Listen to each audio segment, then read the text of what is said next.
Holler if you hear me, and welcome to tonight's edition of Art Uncensored. It is the top of the hour, 10 p.m. Eastern. And remember, we are here and together for page 19 of this issue 7 of this, my comic Encrypted. Right here, we've got a big moment right here that's also very, very simple visually, while at the same time being complicated because all these damn feathers I'm going to be drawing tonight. Because something that would be like Sin City, where it'd be very stark and just like some figure in a big white void, well, I won't do that until at least we get to the final issue. If you ever read the Frank Miller Sin City comics and you got to that final one that they did, Hell and Back, it was called, and that one has several pages where you'll just see a solitary figure with none of that heavy brush inking, where just filling in everything with black. So yeah, that was no, not yet. Right. And also, just, I mean, the way I work, going and going and going, I'm much more focused on, well, me inking Frank Miller it would be the exact opposite drawing. We would not match. I was thinking about this because I just recently saw a video from that one channel, Analyze, that did a video about the inker that ruined Catwoman. And it's a whole video about this one particular inker that worked towards like the latter end of Jim Balent's run on the 90s Catwoman comic. And she goes like a montage of showing all the other inkers that Jim Balent had to work with during the time of him drawing the first 75 issues of Catwoman's first monthly solo title. And yeah, this one guy who just butchered Balent's work, and it looks like a fan art of Jim Balent's Catwoman you would see printed in like Wizard magazine or in some fanzine or whatever. It doesn't look like the inker actually worked with them, especially when you have one of the top artists that DC ever hired, Dick Giordano, working as an inker on Balent's Catwoman stuff. It especially does not match. And then it got me thinking about, well, yeah, I know if I were ever to ink, anything of what I did of like someone else's art or whatever, any other comic artist, well, Frank Miller definitely would not match what it is I do. And then also you thought about other examples out. Like I remember, I never owned it, but I remember flipping through a bunch of like dollar boxes, finding copies of Phantom Force, that comic that they did at Image in the early days, that basically was done as they made a comic series briefly out of a rejected pitch, like a cartoon show that Jack Kirby had done. And they did it so that the Image guys could go and pay through the nose to give Jack Kirby a huge payday so that they could have, to try to go and pump up the amount of income he could have in his later days so that he could have an estate to leave behind for his family. Because after so many years of not ever getting back his original artwork for Marvel, for the most part, he wound up later on other publishers, other non-DC or Marvel publishers in the time of that era of the speculator boom wanted to go and show a debt to the king. So that's where you had that whole series of different titles that Topps Comics produced, like Satan 6 being the one that they had that also was the first ever comic book appearance of Jason Voorhees in an issue of that. And there were other ones they did. They were all in I think it was called the Kirby Continuum, was Topps's name for the series of Kirby-related titles, which, like Phantom Force, were just built on a bunch of rejected TV cartoon show pitches he had done in the years of when Kirby walked away from Marvel again in the mid-70s and wound up going into Hanna-Barbera and did a lot of work on shows for them, but a lot of ideas he tried to pitch wound up going away, including for design work he did for a rejected theme park that was going to be built around the series of novels called the Lord of Light series of novels, which look interesting, and I might track them down because I randomly came across them at a Barnes & Noble one day, and they looked interesting, and then looked up more about it to see what the stuff was about and saw the Jack Kirby connection.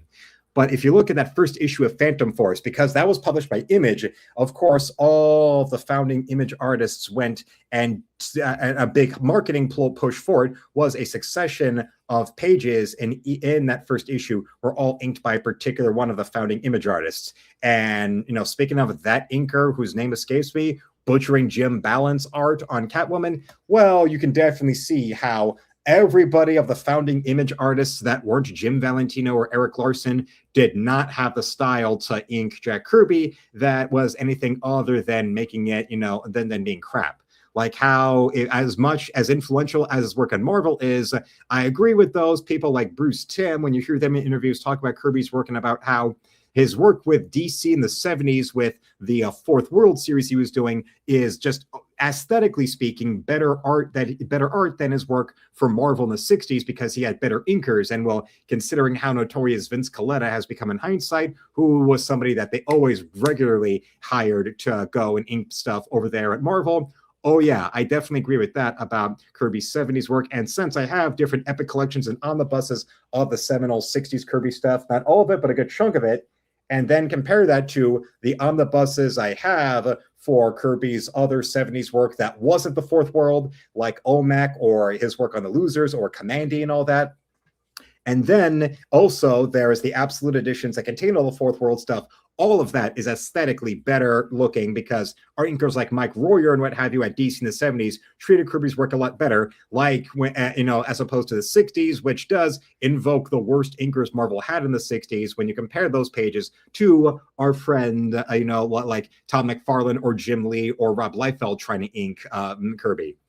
And hello, welcome from down under, milady. Welcome to Kim right there, who's coming on in. And yes, also we've got RJ coming in to say good evening. That is nice. That is fun.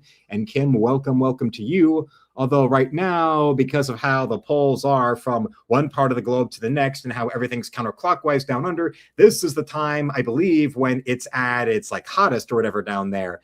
As opposed to that, hence why when there was the one Australian Olympics, it was in Sydney back in 2000, and because of the sweltering heat that would be dangerous and probably would risk athletes dying of heat exhaustion, they went, and that was like the latest in the year that the Summer Games ever happened in the modern Olympics, where they pushed it back to, I remember like the first day of the Sydney Games was my father's birthday in September.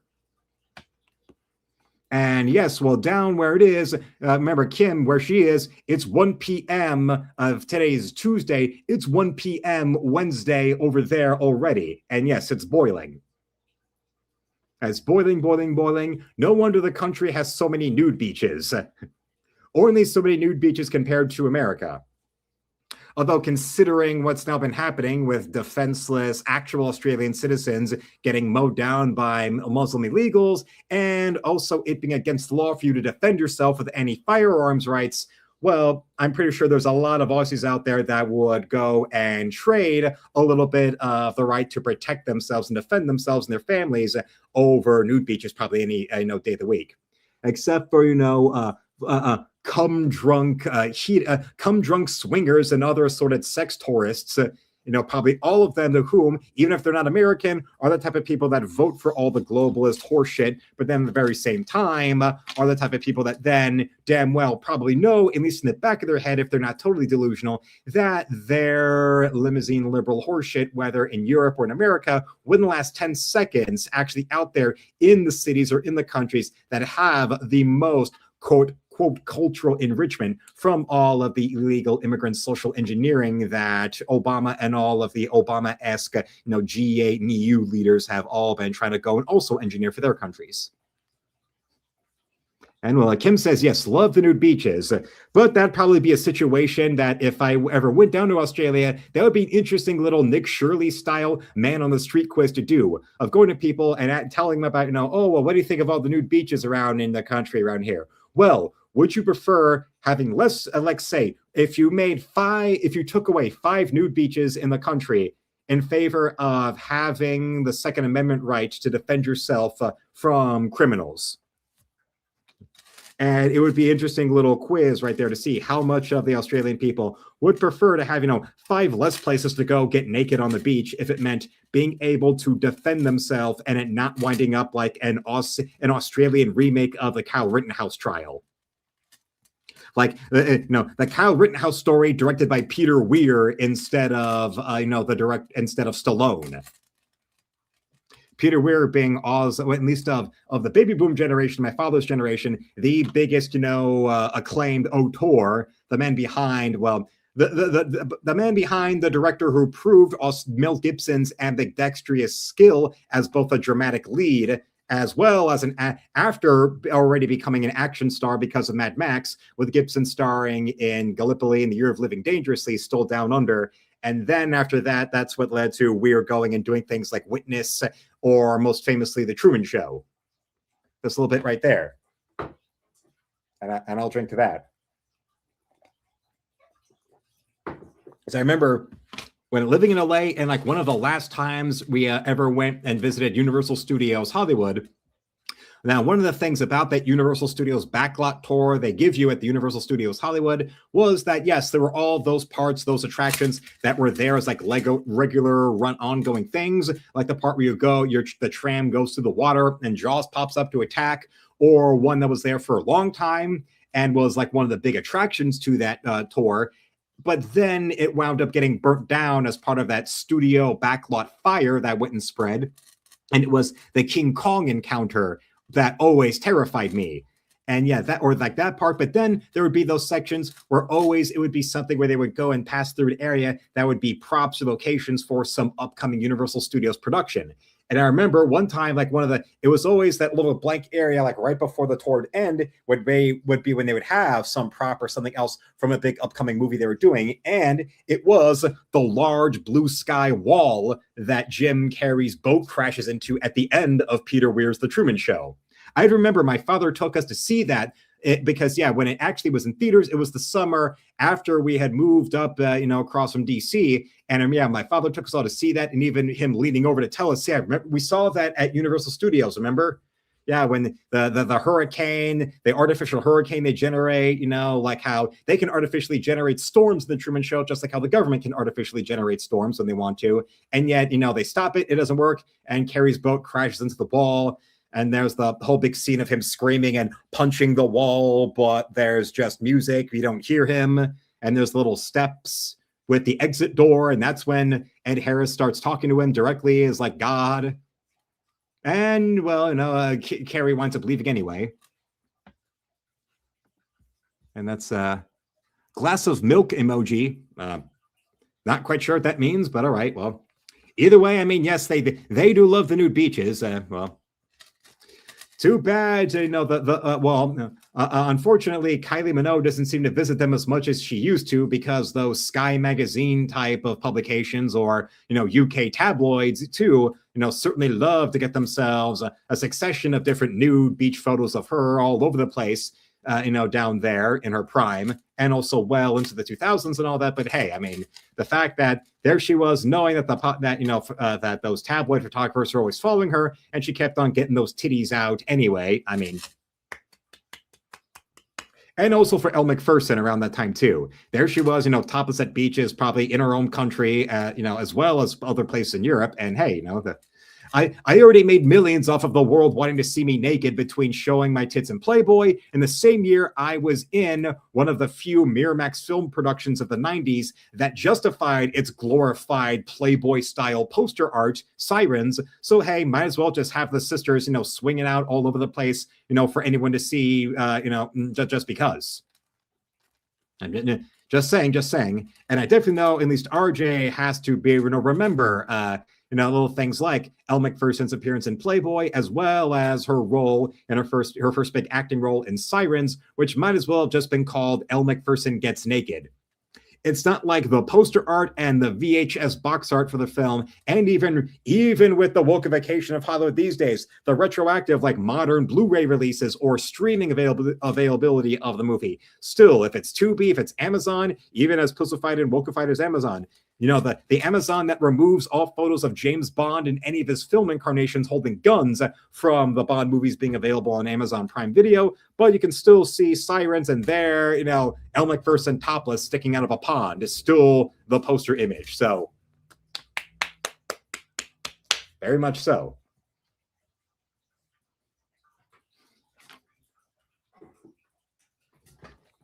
Just a little, once again, I'll drink to that. Yes, most especially, Miss Macpherson back then in that same time. Yes, she was in Playboy, got a huge paycheck, and of course the cover for that of one of the top 10 issues of Playboy of all time, if you ask me, all you saw on the cover was just her recreating that famous Brigitte Bardot nude photo of her in nothing but the little stockings with her arms over her tits, and just her name ellipses with the logo.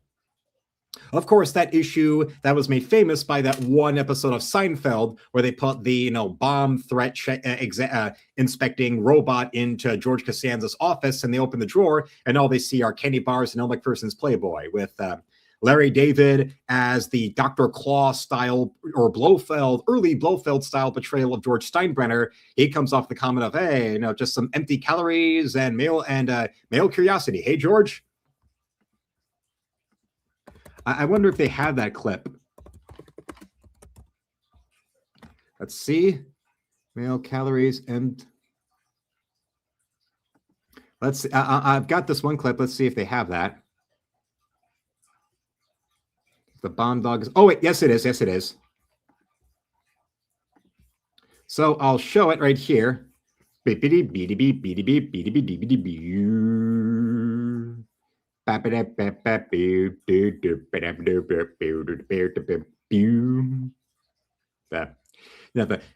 generation that when they hear an electric piano, the electric piano doesn't sound right unless it sounds like an electric piano that is farting over establishing shots of New York City, even though the show was all produced in Culver City at Generic's TV studio backlot model of New York.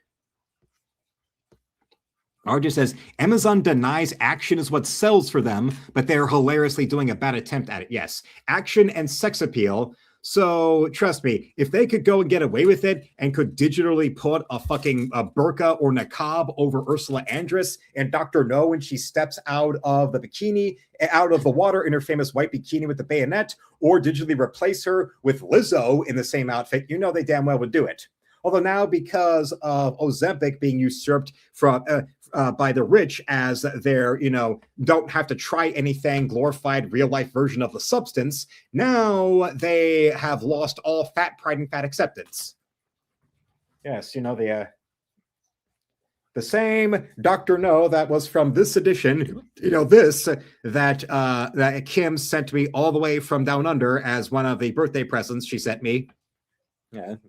And remember, in this version, in the novel, in the source material, the moment of when James Bond first comes across Ursula Andress, she looks even better than Ursula Andress in that legendary white bikini with the bayonet, with the conch shells, because the only thing she's got on her in the novel are the conch shells.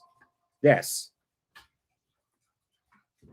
Naked as the day, yes, you have Ursula Andress naked as the day she married John Derek. That's why it was only fitting when there was that one video years ago that Razorfist did about James Bond when No Time to Die was coming out, and it was the video had the subtitle like "License to Twink," and the picture was it was the poster for Tomorrow Never Dies, but replaced Pierce Brosnan with some black lesbian, and they put Daniel Craig's head on the body of Terry Hatcher on the poster in the background in the little low-cut dress.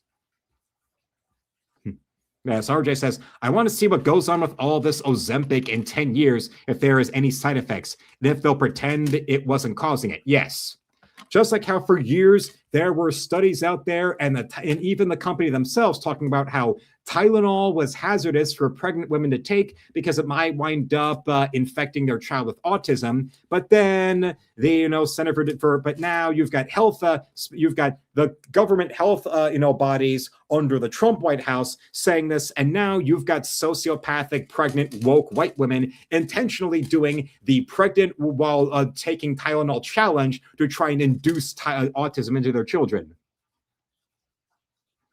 Or Kim says they're going to shrink completely. Yes. Well, I remember what I said about the substance. Well, maybe they'll take it and they'll take it so much that then they'll just wind up melting into mush on the Hollywood Walk of Fame.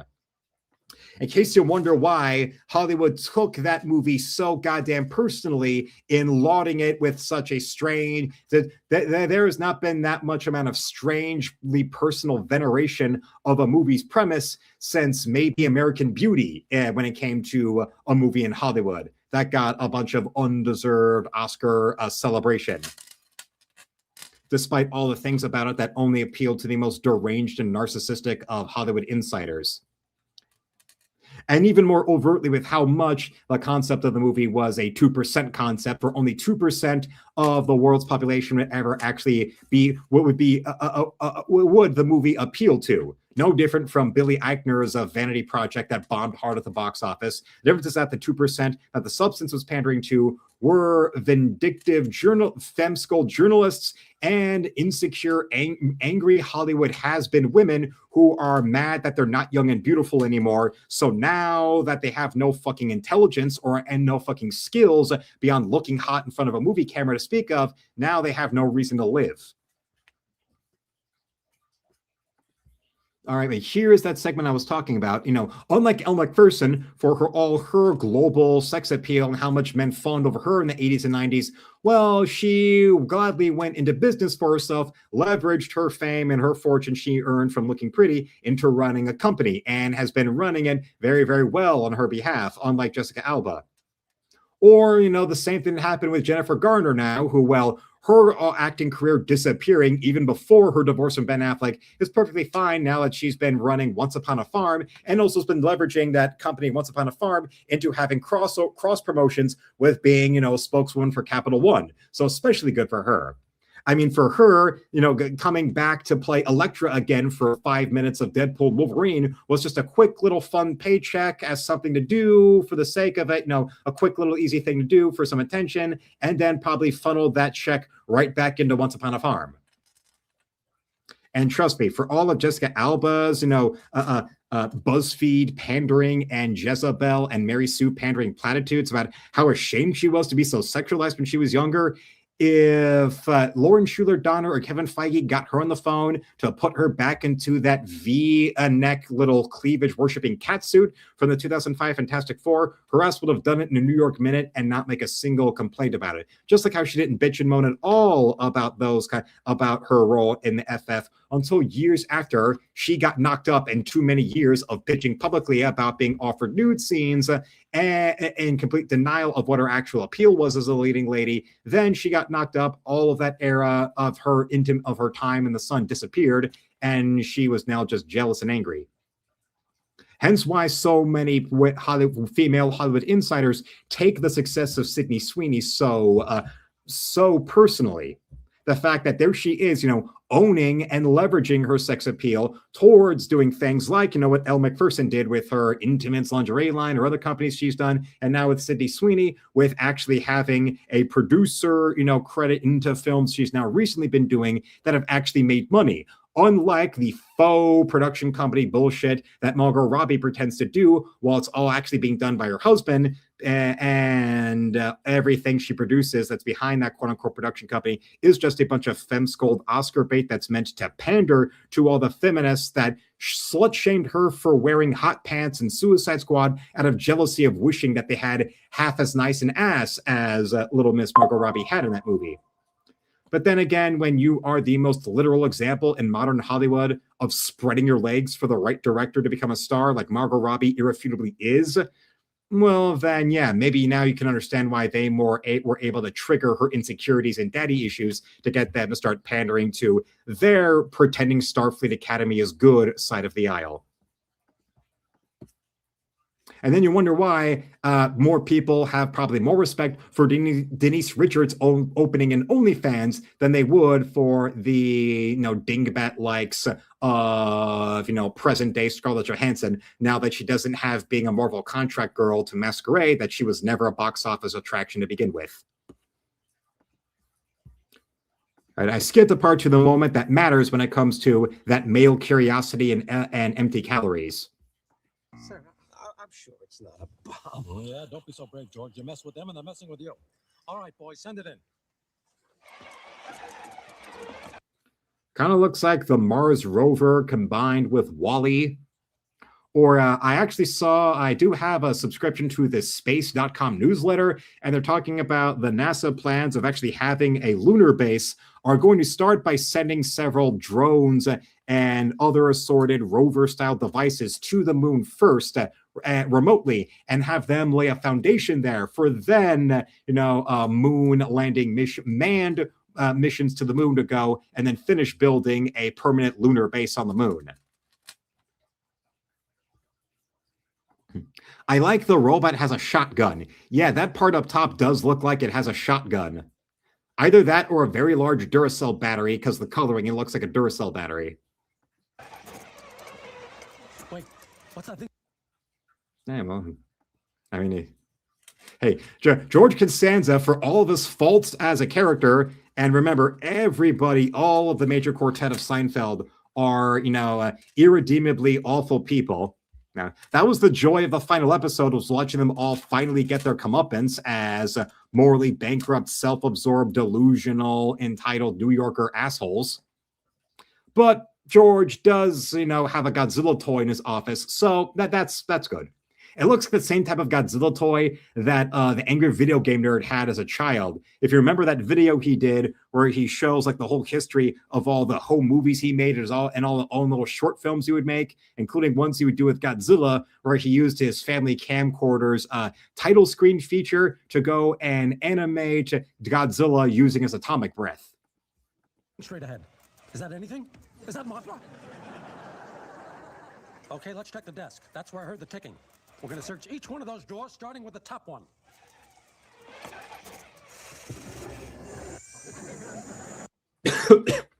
Now, there we are. Notice the candy bars are all fictional brands. The yo-yo is blank, but it looks like your standard issue Dunkin' Imperial type of yo-yo. And then in comes one of the greatest issues of Playboy of all time. And also that issue was one of those that had the gatefold cover, like that super version of Jim Lee's X-Men #1, where it was all 4 of those covers put together that would fold out. And if you have that Elle Macpherson Playboy like I do, and I actually have multiple copies because one I had, I dropped it, and also my father got it and wound up dropping it in the bathtub after he had been showering, so the bathtub was all wet, so it soaked the pages. So I actually wound up getting a new copy to replace it. And yeah, that one is simply Miss McPherson recreating that famous Bridget Bardot photo from the 60s. And like not too long ago, Elle Macpherson went and recreated that photo again. Well, I think for like some other fashion magazine. I think it was like Harper's Bazaar. And also, if you might remember when, Lindsay Lohan was barely legal and before the drugs all, fucked up her career, she also recreated the photo her way. But yes, the front cover here, just the logo with her name, ellipses. And then if you pulled out the gatefold cover, then the caption concluded with nude at last. And then you saw all the blurbs of all the, interior contents and another photo of McPherson laying on her back with her tits out, still wearing nothing but those old fashioned pantyhose like that. Yes. I wonder what Kim thinks of her fellow countrywoman being immortalized on one of the most successful and acclaimed and influential sitcoms in American TV history. To the point where I'm pretty sure even all the way down under, in the land of more nude beaches than public schools and where waters go counterclockwise in drains, still there is a place for Seinfeld. I think even with or without Elle Macpherson being shown right here. I'll just leave this up here until we get to see what Kim thinks of her countrywoman being immortalized on this show.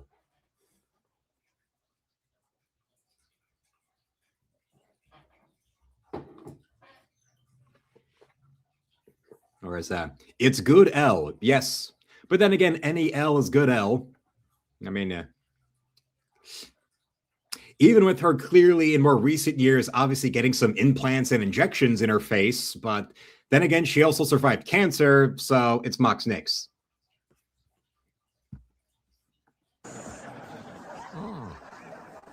Just such empty calories and male curiosity, eh, George? Then again, when it comes to George Steinbrenner, he deserves all the ridicule in the world, if only for having gone to Ohio State. It's like I was reminded of that when I saw a clip of the Jason Brandt review for Howard the Duck. And it's when I look back on it, it's strange that my father liked that movie so much and that he was so like, all right with and encouraging of my sister watching it over and over and over again. And, then all her brothers getting to go and watch it as well, considering the long portion of Howard wearing an Ohio State hoodie. She's worked for every, yes, she has worked for every dollar. I mean, considering her, her in the mid 90s, like Sydney Sweeney of today, instead of being in complete denial and being so intellectually pretentious and so high class casting couch prostitution about knowing that she's famous for her body, to the point where literally Elle Macpherson was called the Body as her nickname and deserved that nickname a hell of a lot more than Mr. Jesse Ventura. Yeah, she went and embraced it. And then, hey, guess what? The world wants to see me naked, to the point where even she publicly stated about doing the lucrative Playboy spread because of how photographers all over the world were scouring for nudes of her. And she just went, well, if anybody wants to see me naked so bad, why not go and give them what they want and get a huge check for it? To the point of double dipping to to say some verbiage that Seinfeld popularized, and not only go and show her tits in Playboy for a huge check, but then also get another bigger check for showing her breasts in cinema. Like I said, one of the few Weinstein-produced films of the 90s that justified its softcore pornographic advertising, as opposed to the likes of movies like, say, Exotica from that time, or even Pulp Fiction of that time.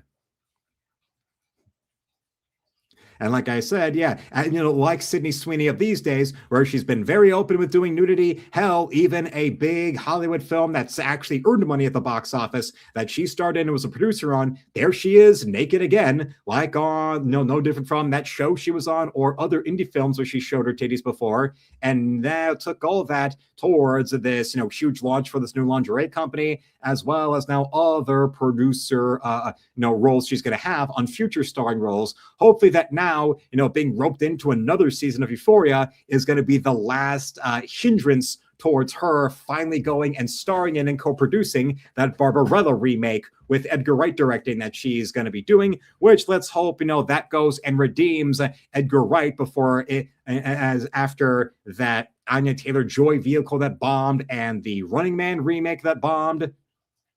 And because then, trust me, if they actually do get this Barbarella remake made with Edgar Wright directing and it's a flop, his career in Hollywood is over. Because he doesn't have the right heat, because he's white, he's male, he's not gay, and doesn't have the correct Hollywood politics that he obnoxiously shoehorns into all of his productions and into all of his interviews and to all of his awards acceptance speeches, like feckless hacks like Guillermo del Toro. So, of course, despite Guillermo del Toro having only box office clout when he's doing director for hire on established franchises like, Der Blade 2 and nothing else, of course, they'll keep on ignoring that and underwriting the consistently financially failing Guillermo del Toro filmography.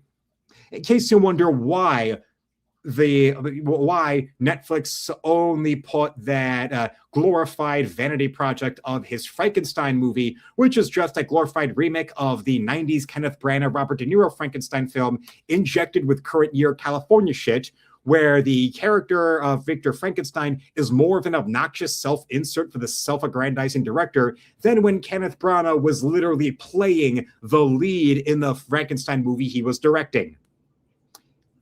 And instead of Elizabeth being Elizabeth, you wind up getting Guillermo del Toro's third-wave feminist waifu. Chinga su madre, coña. And yes, go girls, Sydney is an interesting woman.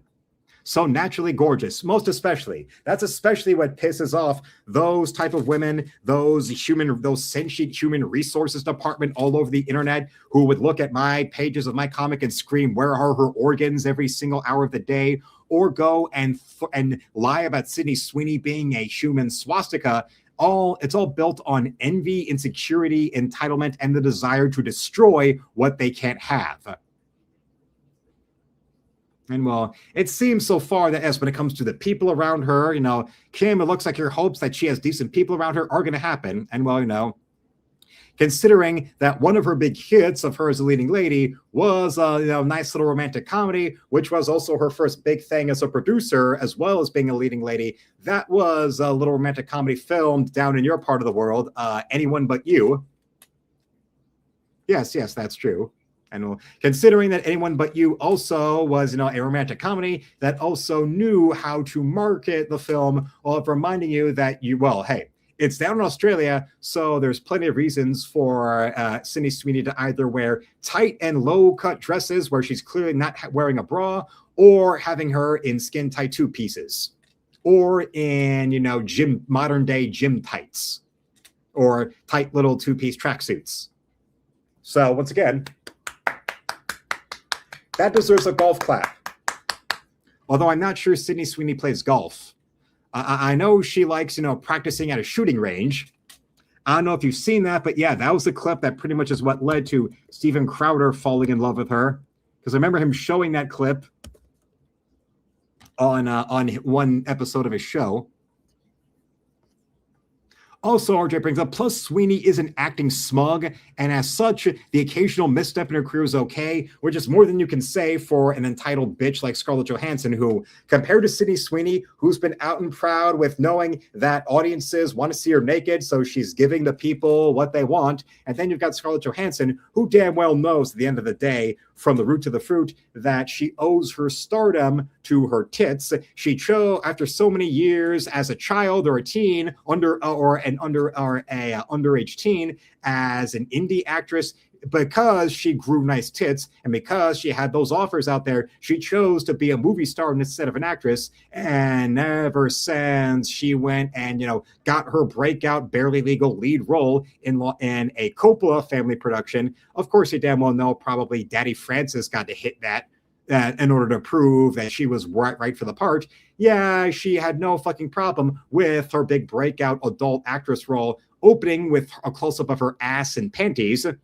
And don't forget about her cozying up to Trump, sitting right next to her on the couch right there when she was on The Tonight Show. And don't forget about her laughing and giggling while a man was grabbing her chest, exploding out of her Baywatch one piece of a dress at the Golden Globes one year. And yeah, only now that she doesn't have the Marvel Studios contract to distract you and cover for her box office clout-deprived ass, considering look at the non-existent blockbuster track record she had between going the route of being a Hollywood piece of ass who waved goodbye to all the ponderous indie films in order to be a movie star, but, shriek her way through a stage play or some Woody Allen film in order to convince herself she's still an actress and not a sex object. Well. It looks almost as if constantly doing roles like, say, being the female lead in a Michael Bay movie or being buck-ass naked on the cover of Vanity Fair right after you got your chest grabbed on live TV and your response was to laugh and giggle.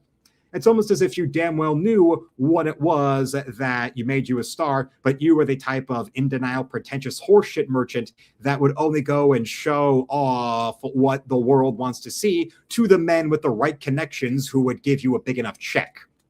Basically making Scarlett Johansson the real-life version of Gina Gershon's character in Showgirls. The woman who behind the scenes, if she's honest with other women, will definitely be fully aware about how she's a whore and not all women in Hollywood are whores. They take the cash, they cash the check, and show them what they want to see. In case you wonder why she decided to go and eventually show her genuine attributes, her naked body in a film, that was the most ponderous and obscure type of film that did not get a wide theatrical release, knowing it was the type of pretentious vanity project that would go for her and for the director that they know would not go and be put all over nationwide theatrical releases so that she could still cling to that delusion that she's a serious actress when knowing that the whole film was built on, hey, you finally get to see her naked on camera. And don't forget about that time where she was one of the first Hollywood celebrities who had private nude photos leaked online, and her response was not to go and be understandably ashamed or feeling antagonized or tormented by private, intimate photos being leaked online. Her response was to talk about, I know all my best angles, almost as if she's telling you without telling you that she damn well knows that she has what she has in the world for being a hot piece of ass and nothing else, but she's only going to show off what it is that men want to see if they're men with the right money and power.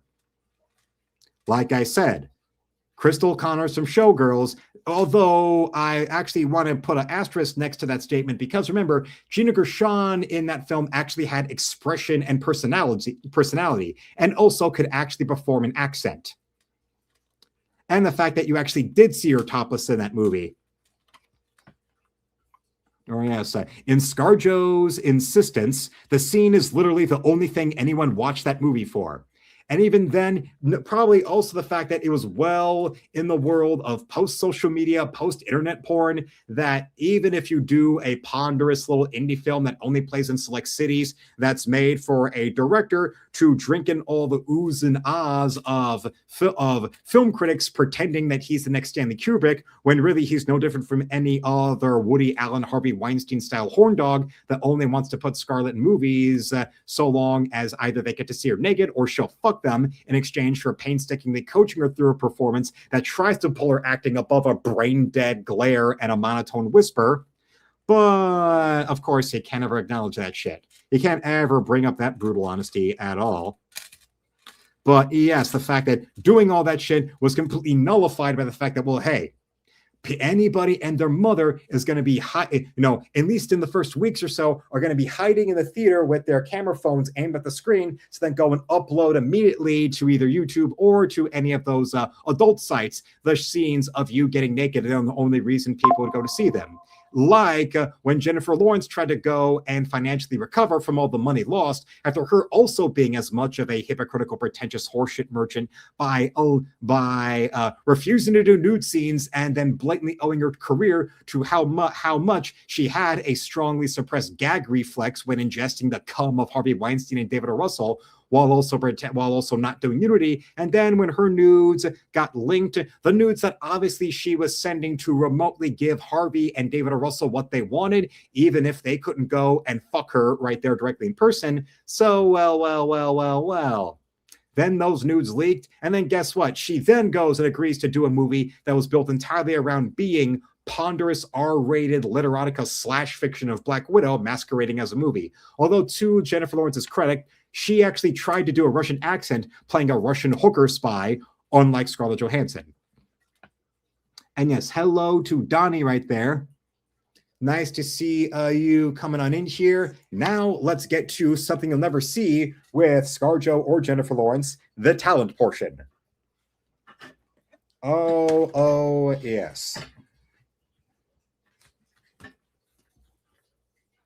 And at least, with Emilia Clarke, she did realize her agent did eventually take her aside and told her to stop being in denial about what it was that was leading to her potentially becoming a big new starlet by how much, showing your tits on camera is suddenly artistic and brilliant if you do it with an English accent.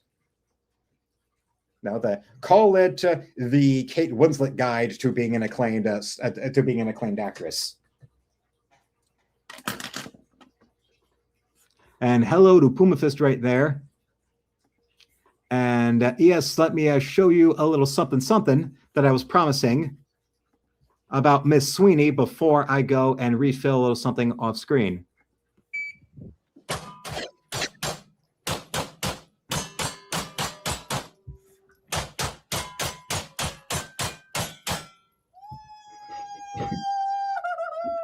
Wow, 9:21.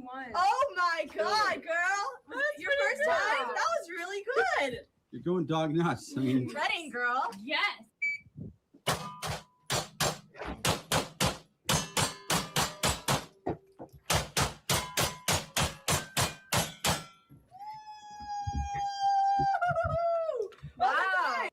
My only criticism is that the rhythm of her firing didn't quite match the rhythm that it would have been funny or would have been fun to show her shooting like that, but the tin clanging of the rounds hitting the targets would tap out the rhythm of the Blue Danube Waltz.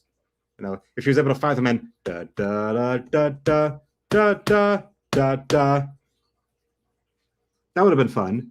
Da da da da da da da da da. And yes, Kim, she was a literal Sex Pistol right there. In case you want another reason as to why men in Hollywood like Jimmy Kimmel would be deathly afraid of her, considering instead of using social media to talk about why Republicans should kill themselves for existing, she's using it to show that, well, if serial rapist men in Hollywood who've been getting away with it for decades, like Jimmy Kimmel, try to go and do any male feminism on her, she'd be able to introduce them to her impersonation of Miss 45. Or RJ says, if she breaks up with whoever she's with, I may need to get to Florida. And if you don't know what Miss 45 is, here is how you'll see why Miss 45 is one of my favorite films of all time. Because yes, besides how, God, that was sexy, now let's go and look at, this one right here. The actual trailer. Oh yeah, here we go. Every day, on every street, in every city, women are insulted, abused, threatened.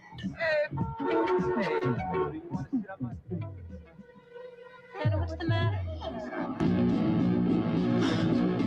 What's the matter with you?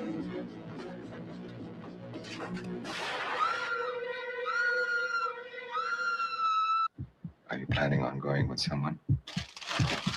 Would you like to go with me? Much too beautiful to be a model. What's her secret? What is she hiding? Where is she going?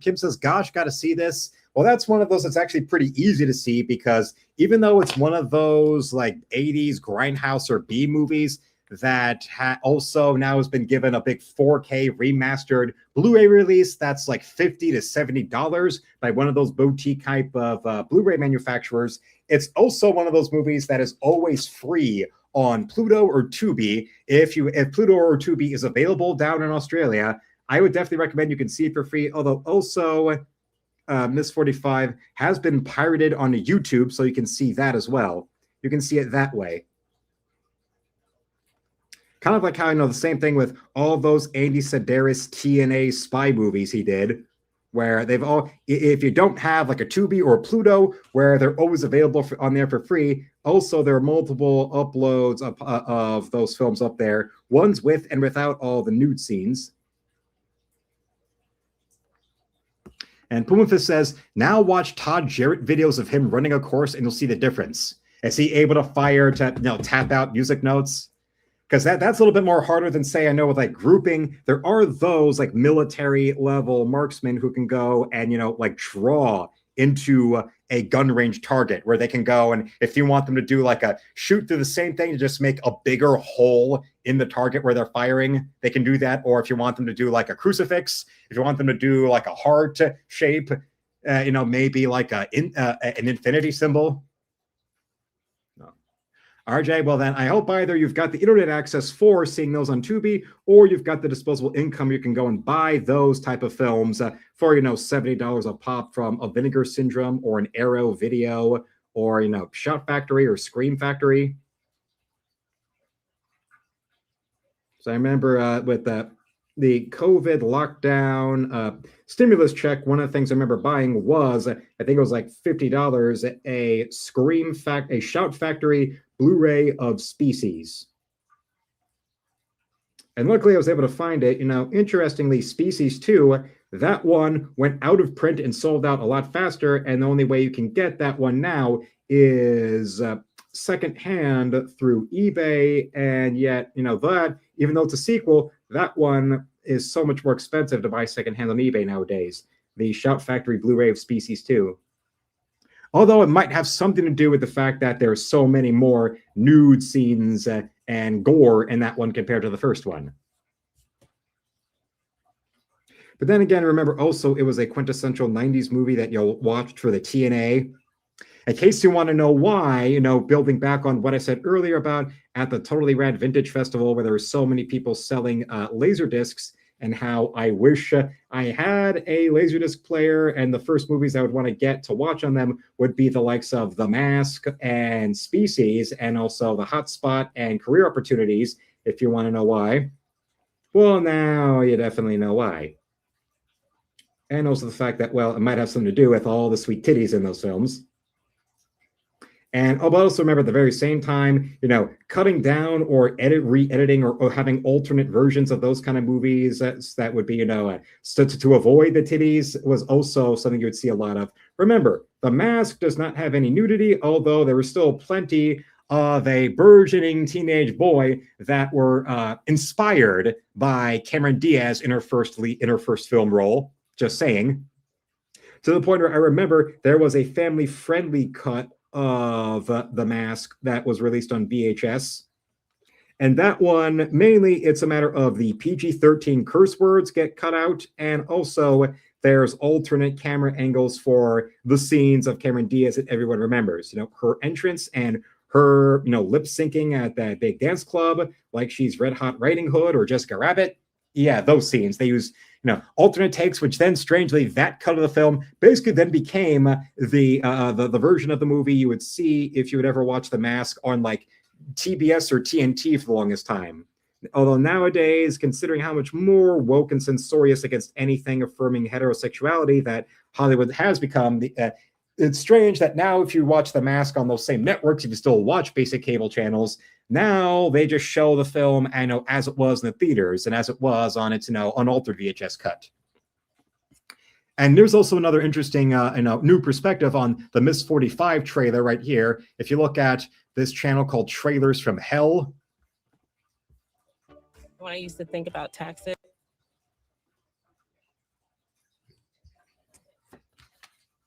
my paperwork. Hi, this is Josh Olson, and you're watching Trailers from Hell. Today, we're going to eradicate sexism with Abel Ferrara, Zoe Lund, and Ms. 45. When I was a kid growing up in Philadelphia, I used to take trips up to New York sometimes to see grindhouse movies at Times Square that had not come to Philadelphia. And I remember seeing this as part of a triple feature on 42nd Street. I don't remember the other films it was showing with, but it's a real surprise. I mean, today, Abel Ferrara has a reputation, and we sort of know what to expect with him. But back then, this was at best a film from the guy who had done Driller Killer. And it's a shocking and disturbing and unsettling movie, especially if you're sitting in a grindhouse expecting a kind of cheesy exploitation revenge film. Zoe Lund plays a mute girl who works in the garment district who is raped twice in one day and then gets a 45 and proceeds to take off. Yes, that really happens. I mean, man or woman, we've all had good days and bad days, but we've never had raped twice in the same day kind of day, have we? She does in the film, and already you can tell that she's got some kind of problem, considering that she's completely mute in the whole film. And it begins with how she's mute, and even later on, there's a scene where her boss talks about how I know you're working under an extreme handicap. Then, no wonder, then the further she goes on from the second rapist, it happens in her home. She kills him in self-defense and takes his gun, and that's when she starts rampaging. But instead of, shooting dudes that are chasing after her or just like shooting guys that are trying to corner her in Central Park, she winds up completely going insane and starts like hunting down a man she sees making out with his girlfriend in public and tries to chase him back down and shoot him dead before he can get into his apartment. And then it ends with her at a Halloween party where she just starts, shooting everybody she sees. Men, not just men who attack women, but men who look at women wrong, who talk at them on the street, who are kind of aggressive. It's a powerfully disturbing film. Zoe Lund went on to co-write Bad Lieutenant with Abel Ferrara and died a few years ago of a cocaine overdose. Her performance here is very strange, and it's an unsettling film to see in a grindhouse, which is probably the best place to see it because it plays with your expectations. I remember as the film progressed, you could just tell the audience was getting increasingly uncomfortable because they were looking for some kind of cheap sexploitation, and by the end of it, it was almost as if they themselves were being. That's that's the interesting thing about that director Abel Ferrara is that he's always been one of those where he started out in the grindhouse. I mean, literally his first feature film was a porn chic kind of film in the 70s, and it was a post Deep Throat type of porno called The 9 Lives of a Wet Pussy, which now is something you can actually also watch. That it has been re-released by our friends over at, I believe, Vinegar Syndrome, or either that or Severin Films. One of those type of B-movie boutique Blu-ray producers did a nice 4K, restored release of The 9 Lives of a Wet Pussy. And then from that, he did the notorious Driller Killer sort of proto-slasher film. But then, Miss 45, and he was able to successfully elevate himself from being a New York grindhouse type of filmmaker into somebody that was truly an art house type of filmmaker who's been able to be that rare example of that type of filmmaker to whom is very, very, very, let's say, idiosyncratic, who is actually idiosyncratic, but does his kind of films his way in all the ways that's not the I'm such a great infant talib in the way that, Hollywood jackasses want to go and constantly promote and constantly pretend that they have, genuine, unique talent when 9 times out of 10 they don't, e.g. Denis Villeneuve or Guillermo del Toro. And probably another thing that really also alienates Abel Ferrara from other, from getting as much blind veneration as other filmmakers, or that with similar film movies to his, is that he doesn't go out of his way to make his films into platitudes that appeal to the Democratic Party. I mean, Jesus, this is the guy who went and made, in any other film, any other director would have done a movie like Miss 45, and they would have very clearly, like, say, with Me Too horseshit, like Promising Young Woman, it's all just built as one giant hug box come blood-hungry revenge fantasy for women who think that they are horrified, brutalized victims of the patriarchy, when 9 times out of 10, no, they're not. They're just mentally ill millennial cunt flaps who have been brainwashed by academia and media into thinking that because they were born with a vagina, they somehow are automatically born as some type of lesser being, when no, they're just a whiny bitch. I mean, like I said, to the point where, Zoe Lund's character starring in this film, it's not just a matter, it's not even a rape revenge film, because she avenges herself from her second rapist. Like I said, she kills him in self-defense and then goes and steals his gun, and that's what starts a rampage, while also going out there and, cutting up her rapist's body and stuffing the various body parts into a refrigerator. Not that Gail Simone will ever professionally cry bully about that.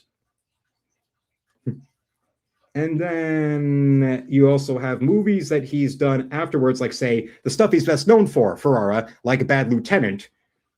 And the fact that, you have a movie like that where you have the use of, like, religious attempts at religious redemption or Catholic imagery and things like that, and it does not use it to go and condemn the Catholic Church. It doesn't bitch and moan about the Catholic Church. The big moment of Harvey Keitel breaking down in the film and, screaming and being all angry and hating himself for how much he's fucked up in life, where he starts, after the nun to whom he's been trying to hunt down and, hunt down the man that raped this nun, he winds up talking to her directly, and she just winds up telling him that she has forgiven her attackers, and that he needs to go and look into her heart to go and think more and live more in the way that Christ did, which leads to him breaking down in tears and screaming and crying and even hallucinating that Jesus is standing right there yelling, and he starts yelling at Jesus like a maniac. He's that fucking out of his mind and that cranked out. But in case you want to know why exactly a guy like Ferrara is, what holds him back from getting all the universal mainstream artistic repute and all that, because he doesn't make movies to appeal to a bunch of baggy-eyed Bolshevik film critics. Now, his films walk the walk when it comes to being challenging or idiosyncratic or something that does not go, the type of movies that show, don't tell. To the point where, like every other type of femme-scold revenge fantasy against the imaginary enemies of the patriarchy, that would have, if they would have, had those type of filmmakers make a movie like Miss 45, we would get a whole boring, interminable chapter and verse on every little detail about how this female protagonist is a blatant self-insert for the Tina Feys and the Kelly Sue DeConnicks of the world, and how absolutely positively everything wrong with her, or everything wrong in her life, is not her fault, but the fault of a man, and that she's thoroughly justified in mass murdering men. Nope, there's none of that. We don't even know why the protagonist is, mute in the first place. We don't know where she came from. We don't know who her parents are. We just begin this film with this seamstress who is mute, working and living out of the garment district in New York City, until one day she gets assaulted by a director cameo, and then as she's limping home, then there's another man right there who forces himself on her, only except this time she's able to go and, kill him between using a Fabergé apple she has in her apartment and then smashing what's left of his head in with a clothes iron.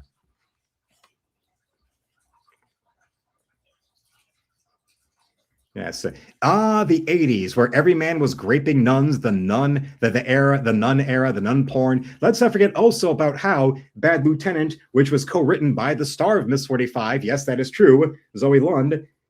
She also appears in the movie as the crack and heroin dealer that Harvey Keitel goes to repeatedly in the film. The movie itself was inspired by the story that was all over the news in New York City in the 80s of nuns getting some male feminist special treatment. Yeah. I think maybe, our resident New Yorker, Mr. Forever Lost right here, and yes, hello to you coming on into the stream right now. I bet probably you might even remember, or at least like secondhand from your parents or something, heard about that, nun, women don't tell me no story that happened in New York City back in the 80s.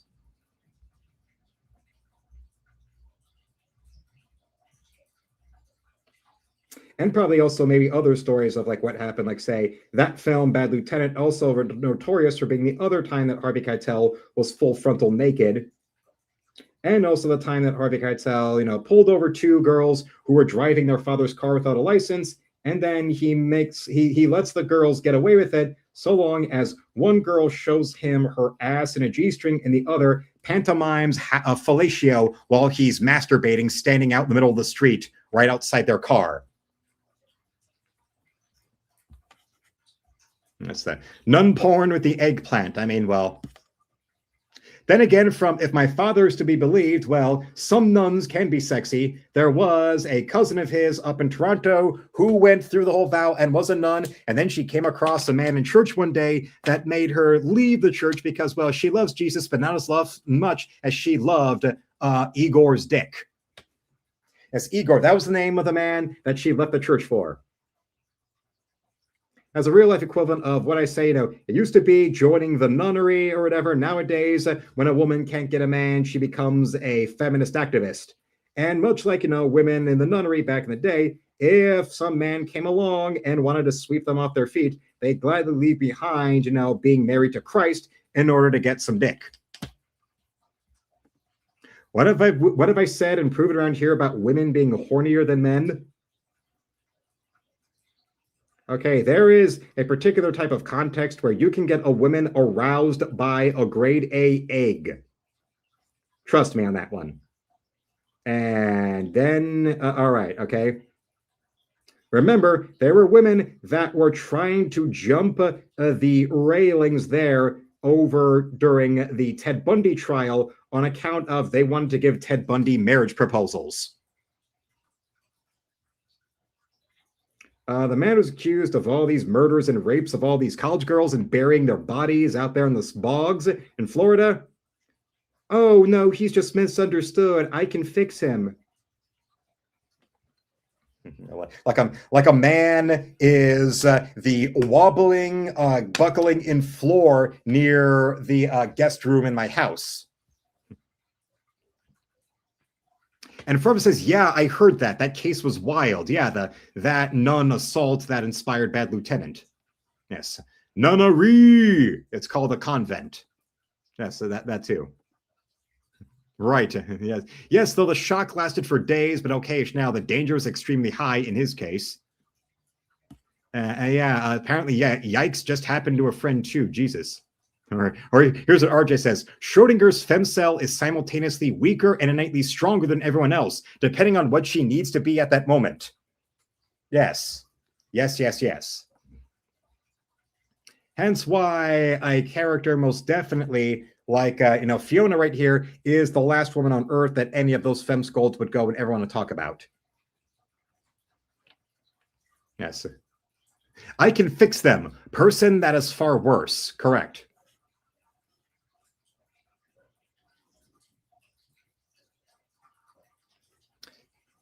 And, oh yes, well, no. It's metal. You can get when women go metal, when they do, look out. Yes. And Kim was also saying earlier, yeah, Bad Lieutenant, now that's a film. And like what I just said earlier, I wonder how much does Kim enjoy the film, outside of Harvey Keitel in the nude? I mean, okay, considering, the other major film that is remembered for Harvey Keitel showing us his dick was a film directed by one of her fellow country women, The Piano. Yes, a Jane Campion film.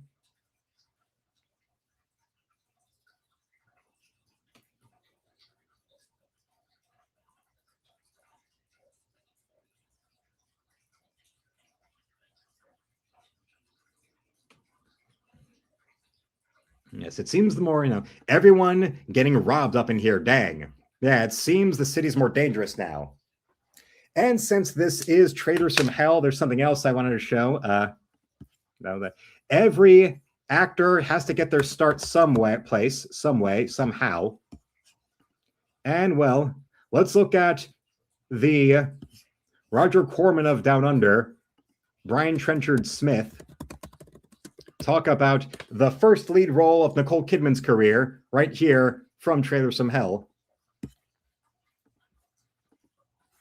And of course, ad for this is a shoe ad. Wix, that's a website generator. You see an idea in your mind. Hi, I'm Brian Trenchard Smith, and this is Trailers from Hell. In 1983, I cast an unknown 15-year-old in my action comedy BMX Bandits. But she's taller than the two boys, they said. Who cares, I said. She's got something, I can tell. Although the part was written as the tag-along girl, I regularly positioned her in the foreground. The camera loved her, as did her fellow castmates. Stand-up comics John Lee and David Argue, who play the gang who couldn't shoot straight, would jokingly call her the mop or the beanpole. In fact, we couldn't find a skilled BMX stunt girl as slender as Nicole, so we used an 18-year-old boy with a red wig under the helmet. The producers thought she did well, but admit they did not see stardom in Nicole Kidman's future. But somehow I did. She had a striking look, skill with dialogue, good dramatic instincts, great drive, but so do many actors. It was a gut feeling. I showed an early cut to Doug Netter, the Disney Channel exec, on the 5 Mile Creek series being shot in Australia. Think Little House on the Prairie meets Stagecoach. He was looking for an Irish waif for the next season. He cast her as a regular and brought me in to direct her first episode. When BMX was finished, I invited a leading agent to its first industry screening. The agent signed Nicole immediately. She worked continuously thereafter. Before the movie opened that Christmas, I brought Nicole to a dinner with a veteran showbiz reporter, and I'm sure embarrassed her by predicting she would become Australia's Katharine Hepburn, giving standout performances in every decade of her life. All she needed was an adult role that would get Hollywood's attention. Soon enough, that role came along in Philip Noyce's stylish thriller, Dead Calm, where Nicole's screen chemistry was fully demonstrated.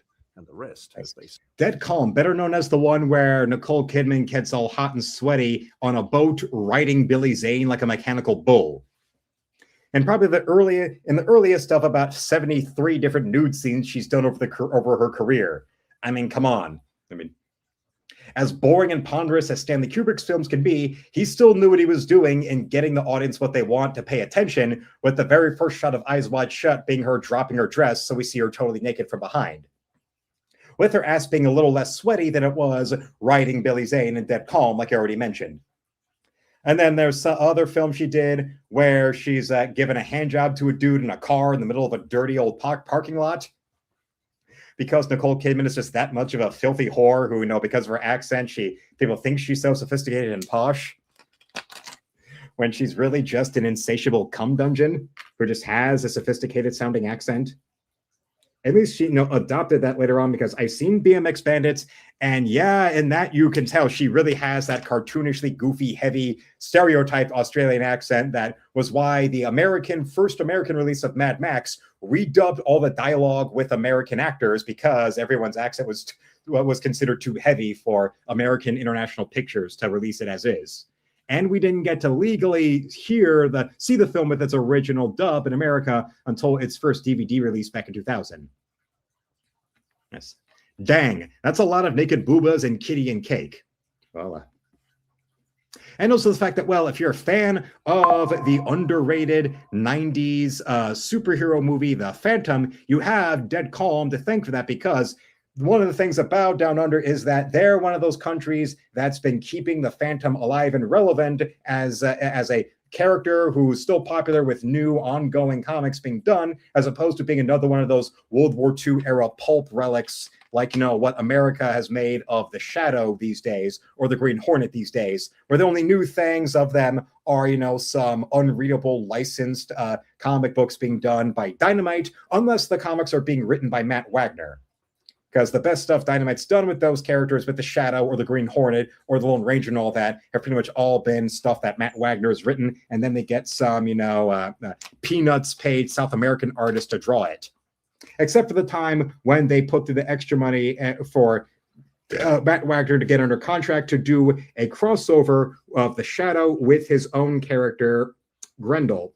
There they were able to afford to get Matt Wagner to write and draw the comic himself, and it's fucking beautiful. And yes, I'm not letting go of the hardcover I have.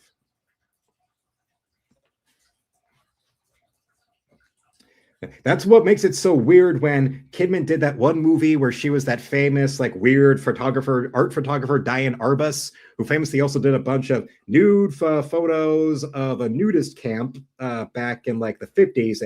And yet in the scene of Nicole Kidman as Diane Arbus walking around, fitting in with this nudist camp, with this nudist colony, it was a body double, which is strange, considering all the even more, that's just her walking around a nude beach and fitting in, as opposed to all far more graphically sexual nude scenes she would wind up doing afterwards. And even in that very same movie is a nude scene of her, fucking Robert Downey Jr. And then later on, there's films like one she did where she is jilling off in the middle of a Sex Addicts Anonymous meeting in front of the entire class. Yes.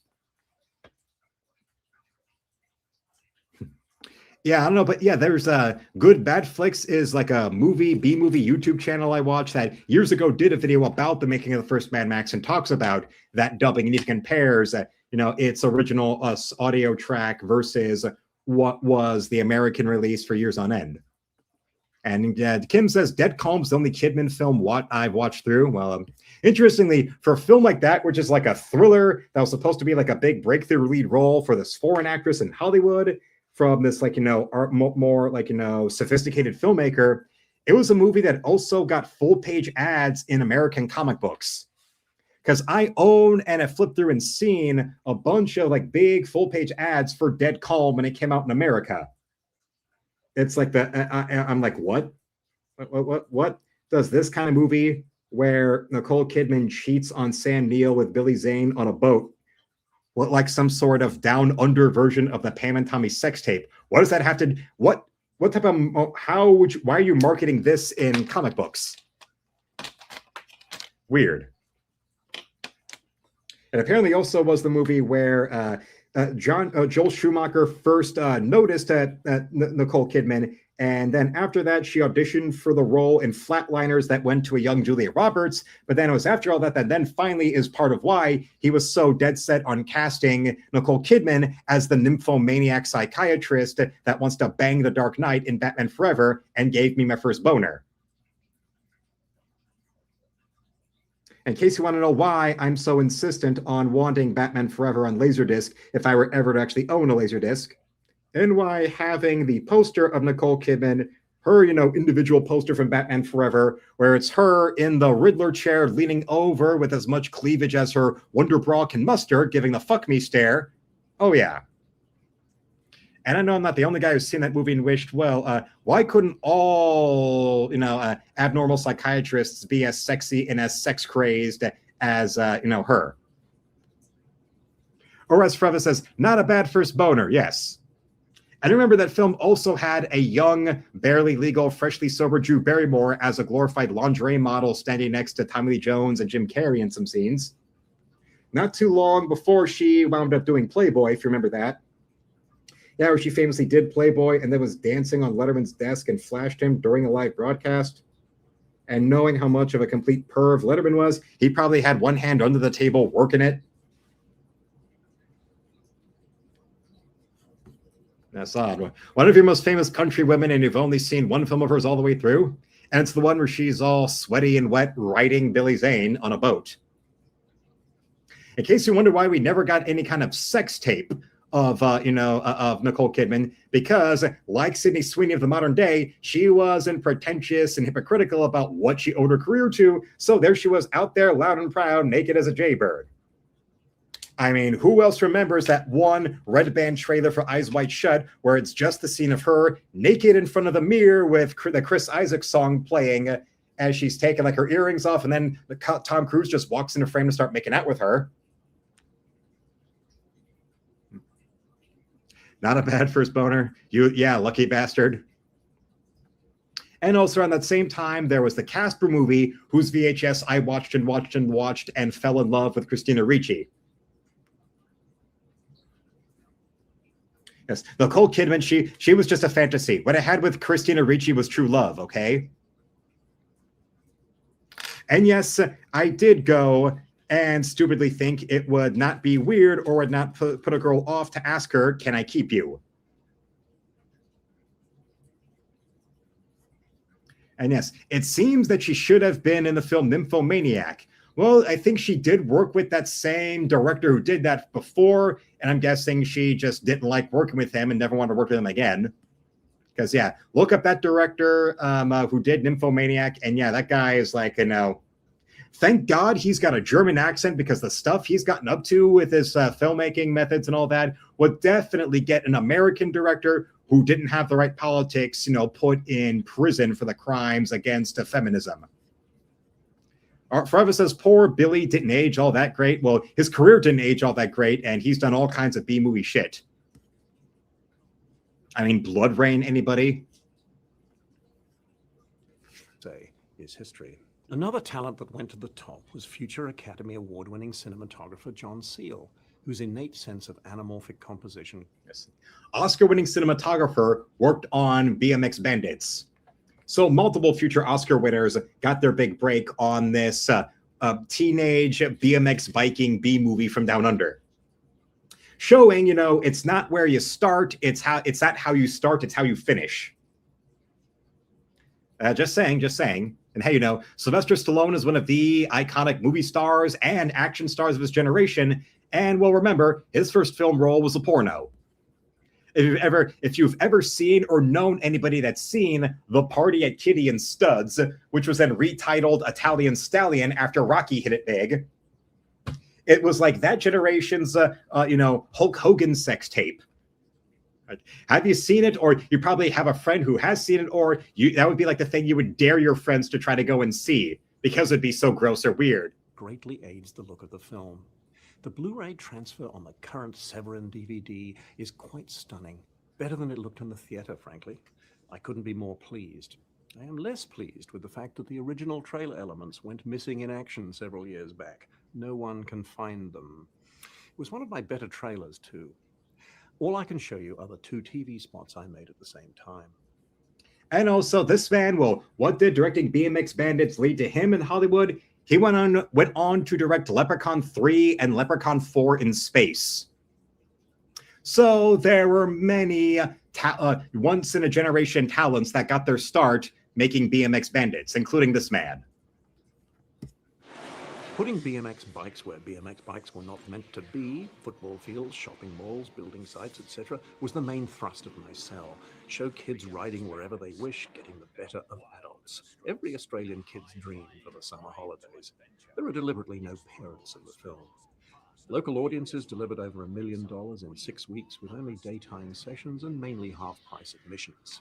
It did well in the UK and Japan, but the US distributor fumbled the release, so American kids saw only a cropped version on cable and VHS. Finally, the widescreen stereo BMX has come to home cinema, and I hope it serves in this difficult economy to point to the bicycle as an eco-friendly, health-promoting, inexpensive means of short-distance transportation.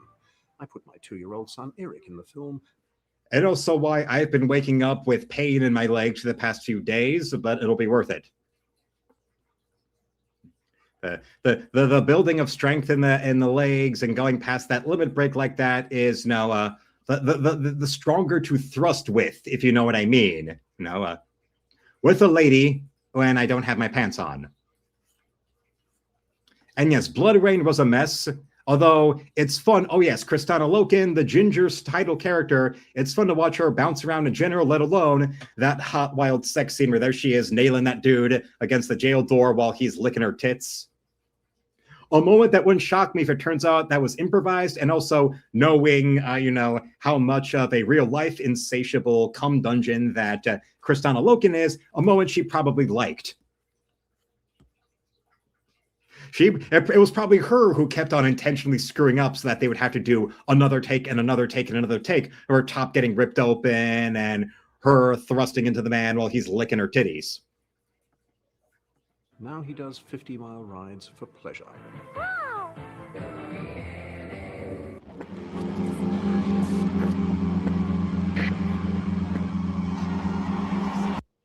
Basically, it looks like, well, because the BMX bike was getting big in the 80s, they made it as like a sort of teenage delinquent type of movie, but in Australia, and using BMX bikes instead of cars, or surfing. Because considering how many beaches down there there are down there in the land down under, with or without those beaches being nude beaches, trust me, there is enough of an ecosystem down there for there to be, like surfer movies down there made over the years, as much as anything, made and set around California. Considering that Mel Gibson's first film wasn't Mad Max, but it was a surfing beach comedy, there you go.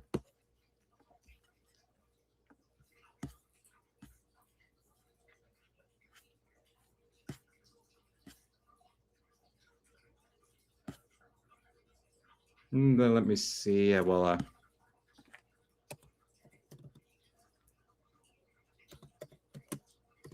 I was talking earlier in the week about that one Ring tie-in video game that was on the Sega Dreamcast, and now this one YouTuber who used to be good years ago called Spoonie did a 2-part review of it for Halloween one year when he was still making regular videos. Here it is.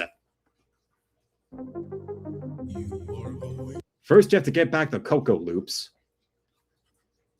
When I tell you that I give it my all, I give it my absolute all to give my clients the life that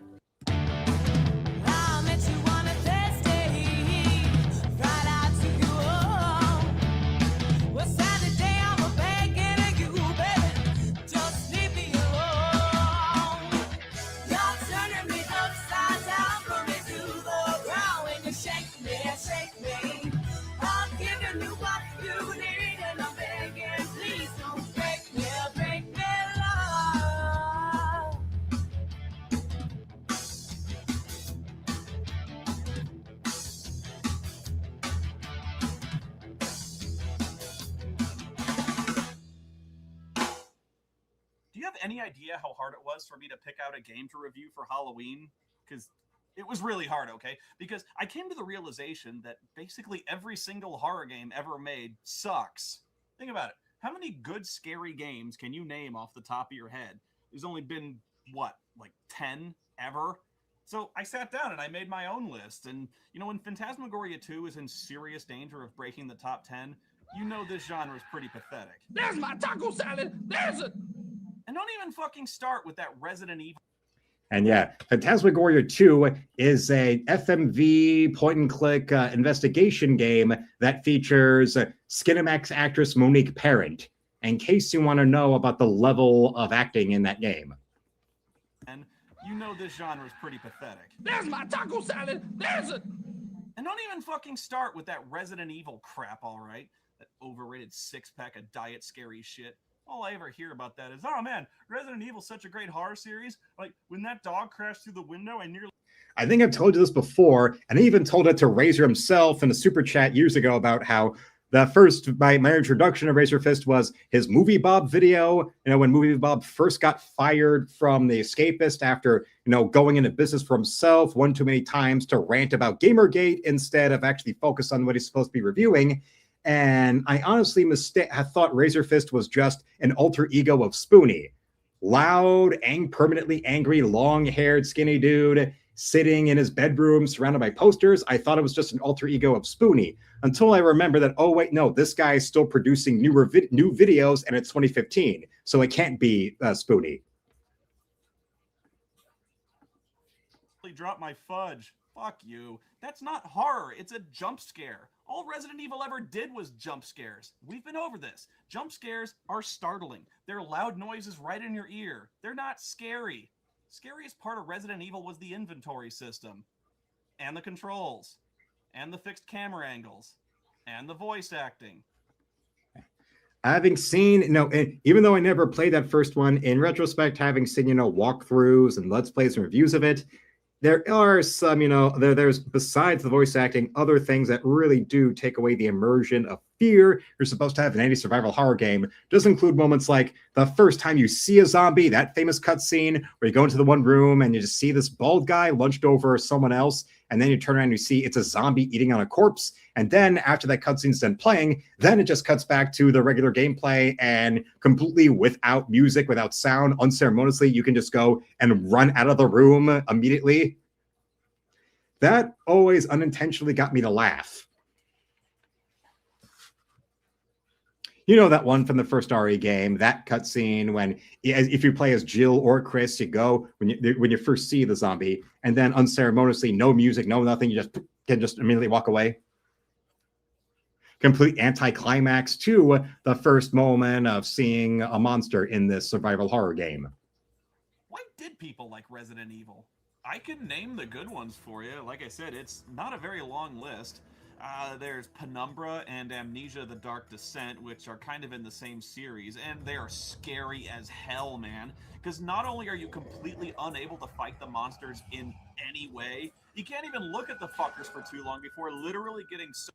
Well, since then, there have been more survival horror games outside of those, major franchises everybody knows that have been good. Like, I don't know if you ever heard of one I've seen reviews like that Nitro Rad guy I showed you his review yesterday of Blue Stinger. He did a review of it, and also Razor Fist did a stream of it. Is this science fiction survival horror game called Signalis that has gameplay and graphic style, gameplay and an art style that's meant to try to invoke the PS1 era of survival horror, Resident Evil, and all the immediate Resident Evil copycats. And yes, picture that sort of Silent Hill survival horror game that is, written by like a 70s science fiction novelist like a Stanislaw Lem or a Roger Zelazny. So scared you keel over from a heart attack. That is if they don't find you first and take out your fucking soul.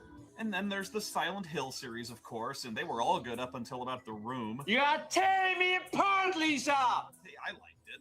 Sanitarium was a good point and click. Oh, I Have No Mouth and I Must Scream was absolutely fucking hard. Speaking of science fiction, of a survival horror game that invokes classic science fiction, this one being more literal because it's adapted from a famous 60s science fiction story called I Have No Mouth and I Must Scream, to the point where, the writer of the story himself was involved in the story development of the game and even voiced the antagonist. Horror. I really like System Shock, and you might not call that a horror game. And even if the weapons wear out faster than a fucking Trapper Keeper. Seriously, the spinny wheel thing in that board game Life lasted longer than the guns in System Shock 2. Fuck me.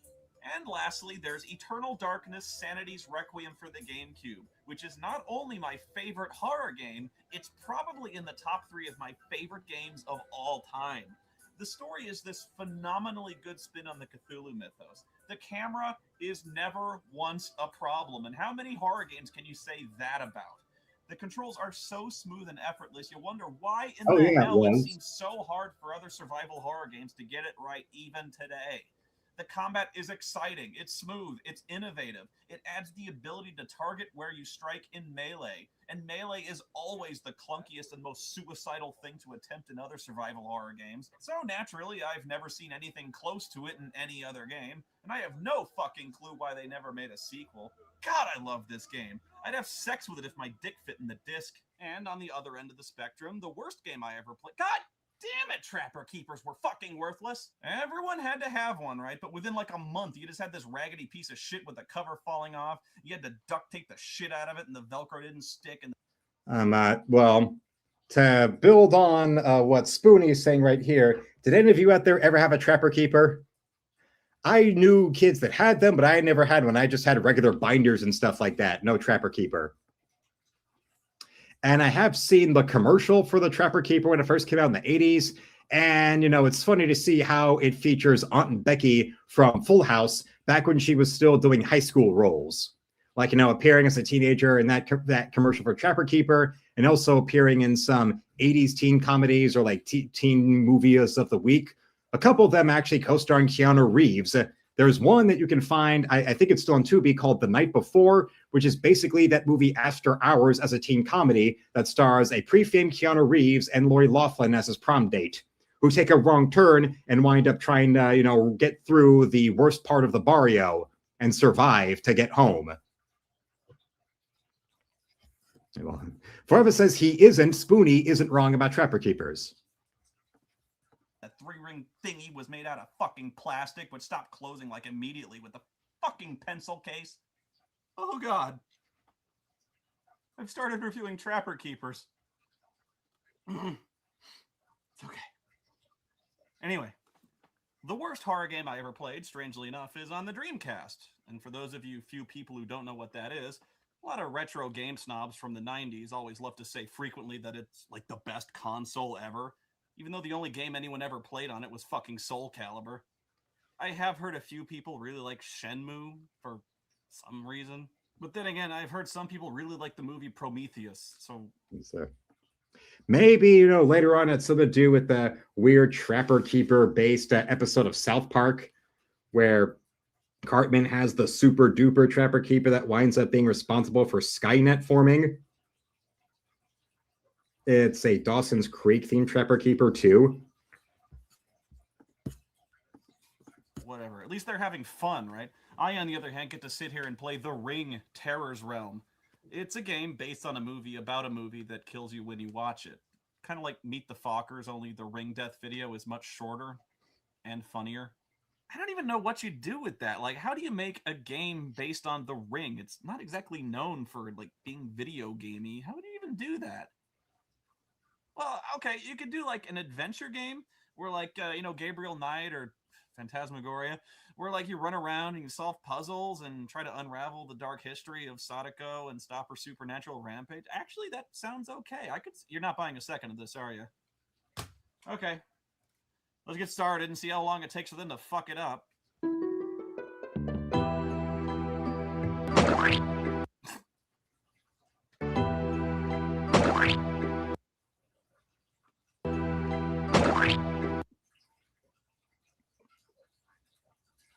The Ring! Terror's Realm!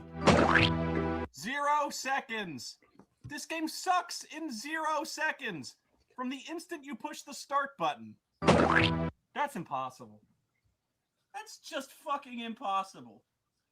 That's gotta be a record. I don't think I've ever seen total immediate game suckage before. How do you fuck up the title screen? What were they even going for with that ridiculous goddamn sound effect? Like, was it supposed to be gory or bloody or so? Because the movies aren't even known for being gory or... Really? They went with this. That was the best sound effect they could come up with. The sound of someone stepping on a mustard bottle. Okay, maybe I'm being a little unfair to this. Let's compare it to the movie or something, shall we? I'll let you pick. Better one?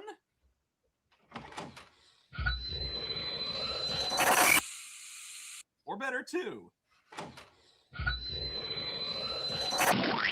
Interesting. You know what? I'm still not being entirely fair because that was a movie. It's the American version. Okay, whatever. So let's make this completely fair. Let's compare it to another scary game made around the same time. Better one?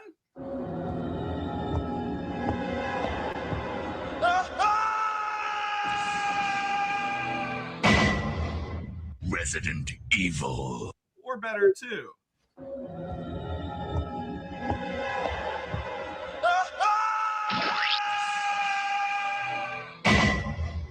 Resident Evil.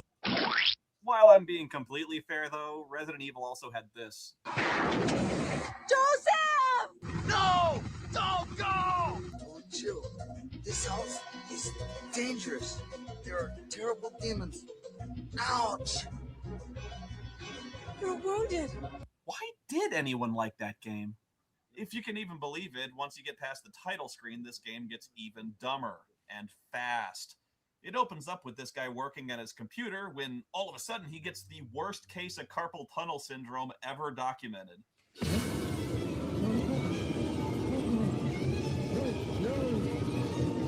It got into my hand and it went bad, so I lopped it off at the wrist. Let this be a warning to you folks. This is what happens when you jerk off to internet porn too much. Terminal wanker's cramp. After that, the dead guy's girlfriend Meg swings by the house just as the paramedics are wheeling him out. Oh crap, I just realized something.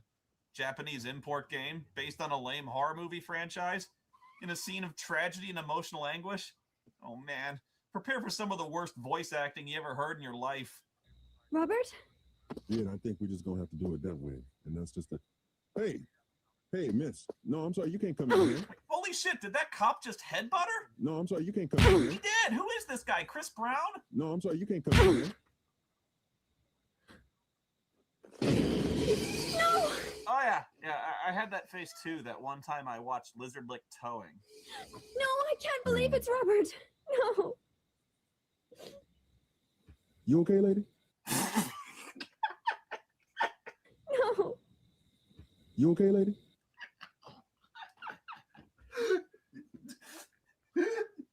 You okay, lady? You okay, lady? Oh, I can loop that for days. Guys, you gotta make this a thing. Seriously, make this a thing. Like, do this. I'll give you a free one.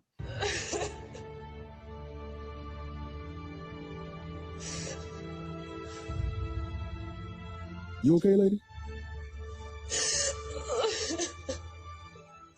You okay, lady?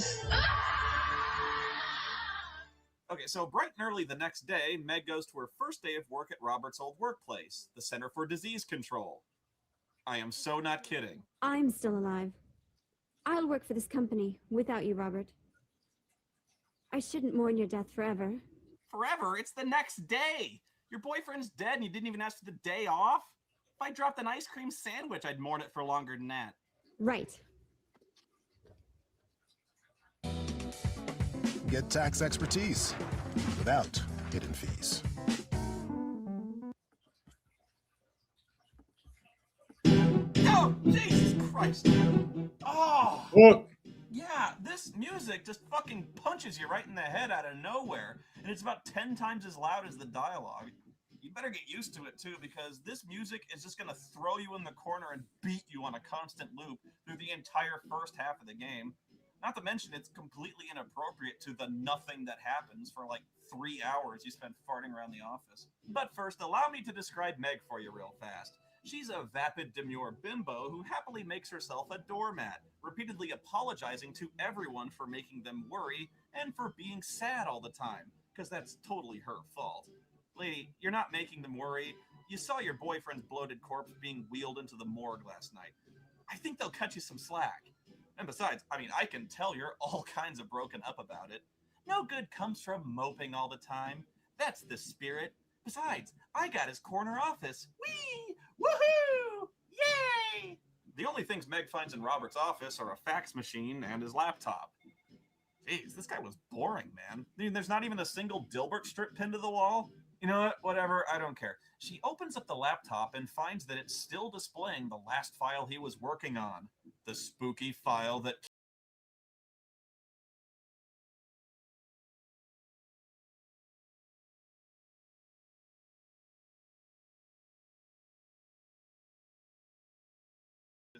Now, it's some kind of program called Ring, which apparently fits on a 3.5-inch floppy disk. And while I'm nitpicking here, did laptops ever have built-in floppy disk drives? Why would he ever have one of those? Why would he need one? The capacity of a floppy disk is like 1.44 megabytes. I got a copy of the Oregon Trail. It's bigger than that. Okay, this is amazing. I just gotta know. Did Sadako, the spooky chick from the movies, code this program? Like, complete with a text prompt for your name that says okay when you hit enter? Did she take night classes and learn how to program in Java or C++? What language would you code a supernatural death game in? Perl? I would. I always fucking hated Perl.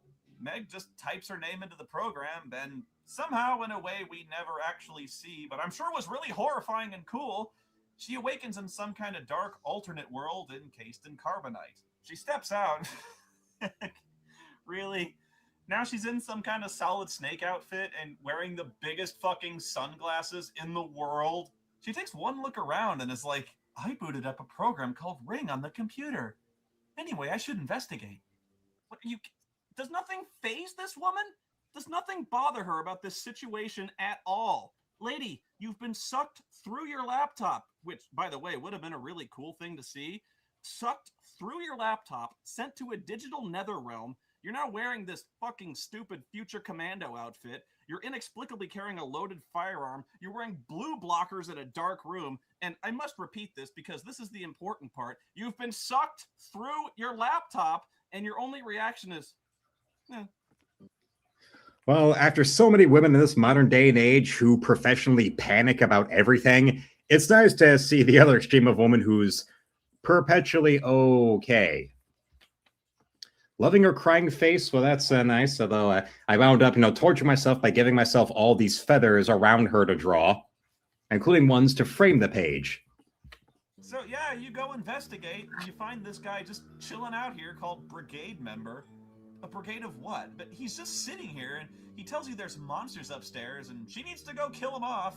She's like, I don't even know how to use a gun, and he's like, quit yakking, go kill them off.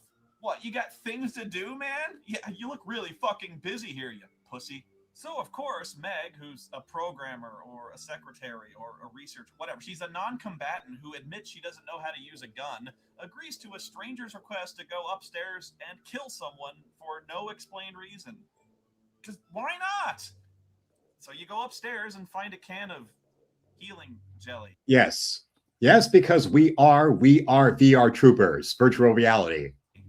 The hell is that? Okay, it's jelly that heals. Is it magic? Do you eat it, like, with toast? What does healing jelly taste like? Or do you just, like, rub it all over yourself? Anyway, you grab the healing jelly and find the monster upstairs, which looks like, I don't know, the Wolfman or something. Your gun doesn't even slow it down, so it's basically guaranteed to just run up and grab you and eat your face. Kind of looks like it's making out with her. So it's dead, and I'm all maimed, and I go to eat the healing jelly, but when I look at my status, it's normal. My status is normal. Oh, hey, guys, what's up? Massive head wound. What are you talking? Oh, you mean this? Yeah. Oh, stupid story. Really boring, actually. Yeah, there's this wolf man. He bit this huge chunk out of my skull, but dude, don't worry about it. It looks way worse than it is. I feel perfectly normal. I got a little bit of a headache, but after killing the wolf man, Meg goes back downstairs to report that the second floor is clear, when all of a sudden she starts feeling really dizzy and faints. Maybe she overdosed on the healing jelly. You okay, lady?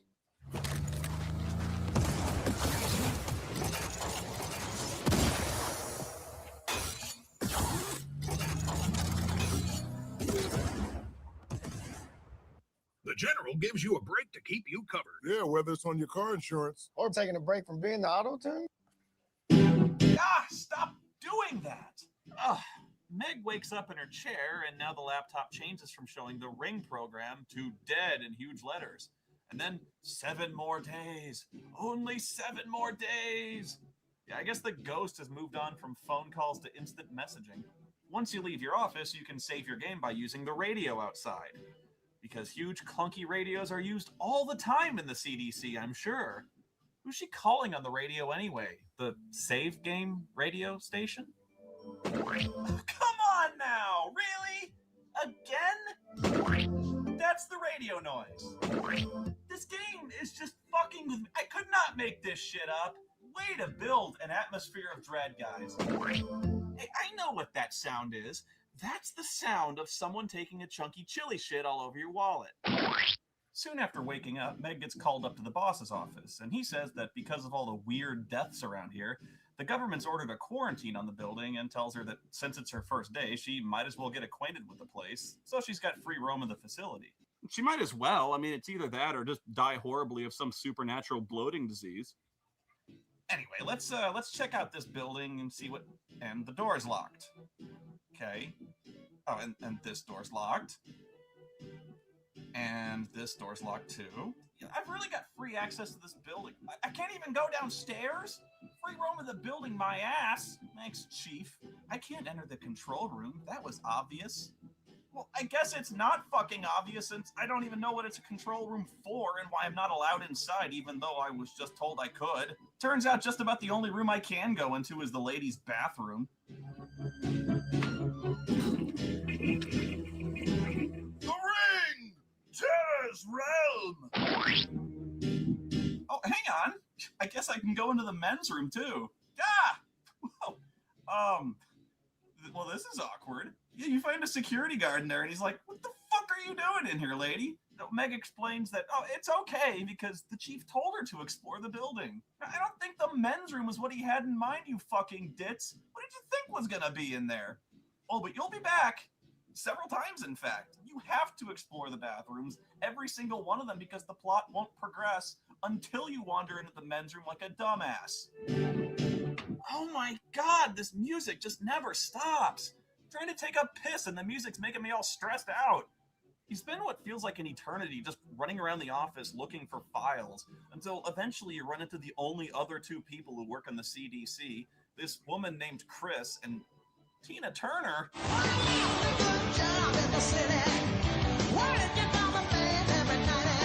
What is up with her hair? It's like she was getting her highlights done with all that foil crap on her head and she just kind of walked out in the middle of it. Or she could be Diane Carroll from the Star Wars Holiday Special. The three ladies get to talking, and together they conspire to sneak into the cafeteria because, well, I guess they're hungry. You even have to go get a key for this and get into several long, drawn-out, boring conversations with both women on whether or not they really should and if they'll get into trouble. It's all necessary to do for the plot because it's the ring! Terror's realm! And yeah, the cafeteria's locked because it's on the first floor and nobody's allowed to go down there. I repeat, the cafeteria is off limits to employees. See if you can spot the problem here. It's okay, take your time. I'll wait. Oh, dude, look at all the stuff we can get in the cafeteria. We can get Italian, Chinese, drink. What is that? Salad jelly? Is that what it says? Salad jelly? It looks like a D to me. Is that Dalad jelly? Ballad jelly? It has to be salad jelly, doesn't it? Because Dalad isn't a thing. What the fuck is a salad jelly? Like, you make a jelly out of salad? Hang on, I need a better angle on this. What in the shit? It is a D. Dalad jelly. Dalad jelly. What in the fuck does that even mean? Dalad jelly. What the fuck is Dalad jelly? What is a Dalad? I don't know. I don't think anybody fucking knows because I searched everywhere. The dictionary, Google, Wikipedia. I asked every single fucking person I knew. And guess what? They never heard of it because apparently Dalad jelly doesn't fucking exist. This took me hours of research. I found salad jelly. It technically exists. It's like some fucking nasty jello thing with carrots in it. Who the fuck puts carrots in jello? What the fuck is wrong with you? I mean, why are they selling Dalad jelly in the cafeteria? Why does it get its own sign and its own fucking category next to Italian and Chinese food? Do people walk into the cafeteria and say, I'm not in the mood for Italian and I just had Chinese yesterday. Oh man, dude, look, Dalad jelly. Fuck yeah, give me a scoop. What does Dalad jelly taste like? How much does it cost? Does healing jelly come in different flavors? Like, is there a Dalad flavored healing jelly? I can't even believe I'm getting hung up on this. I seriously think I'm losing my goddamn mind here. My nitpicking has reached critical mass, but I have to know. What in the name of Buddhist pupair is Dalad jelly? Like, is it some kind of foreign thing or religious? Maybe it's like Jewish or something, or it could be Japanese. I don't know, but I have to know. Someone out there has to know what Dalad jelly is. Like, You gotta help me, guys, please. If someone out there knows, tell me where I can find it or send it to me or something, because I gotta know what it tastes like before I die or before I kill someone, please. Help me. This whole cafeteria Dallet Jelly subplot accomplishes literally nothing. It's just a huge waste of time. A little later after this, you're told someone called the office asking for Meg, but since she was screwing around in the bathroom this whole time, she put the caller on hold. Just guess who it turns out to be. You won't even fucking believe this. It's the spooky ring chick. She actually put Sadako on hold. All right, let me get this straight. You've got a ghost made of rage that can literally kill you with a movie, and you put her on hold. Dude, I don't know if that's the dumbest thing I ever heard or the most awesome, but either way, she was fucking pissed when you got... Hang on a second. Hello? Hello, Sydney. Sydney? No, my name's Spoonie, bro. I'm sorry, I guess I dialed the wrong number. Don't worry about it. Wait, don't hang up. Sorry, what? Let's play a little game. No, I'm kind of busy, man. I'm already playing a game. Really? What? It's for the Dreamcast. It's called The Ring. I like that movie. It was scary. Yeah, well, the game's a pile of ape shit. Oh, man, I gotta go. I gotta go to commercial. Can you hold on for a second? Don't hang up on me. Be right back.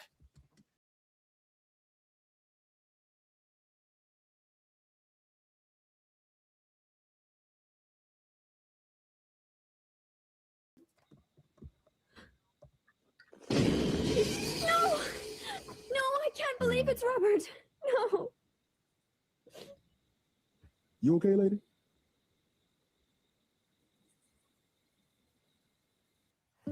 I can make it better. Have a good one. Bye. Say goodbye to Tina Turner, folks, because she basically drops out of the game at this point. It's just a shame, too. We never got to find out who she is or what she does or why she's growing tinfoil out of the top of her head. Yeah, well, I'm just happy to see Tina got more acting work beyond Thunderdome. Boom! I did it again, baby! I am the greatest comedian who ever lived! Yes! Yes! Yes! Yes! Eventually you find the haunted laptop again and go back into the game world, which is basically just the evil version of the building you're currently in, only with 6 times the number of bathrooms. It's weird. It's like every room here is a bathroom, and of course you have to go inside every one because there's plot-critical items along with guns and ammo. Because where else do you keep your bullets but the toilet? That's most of the game, really, just running between bathrooms looking for items and killing all the monsters hiding in the toilet stalls. Because of course there's a monster hiding in the bathroom stall, right? It's kind of sad how obvious a setup that is in a horror game.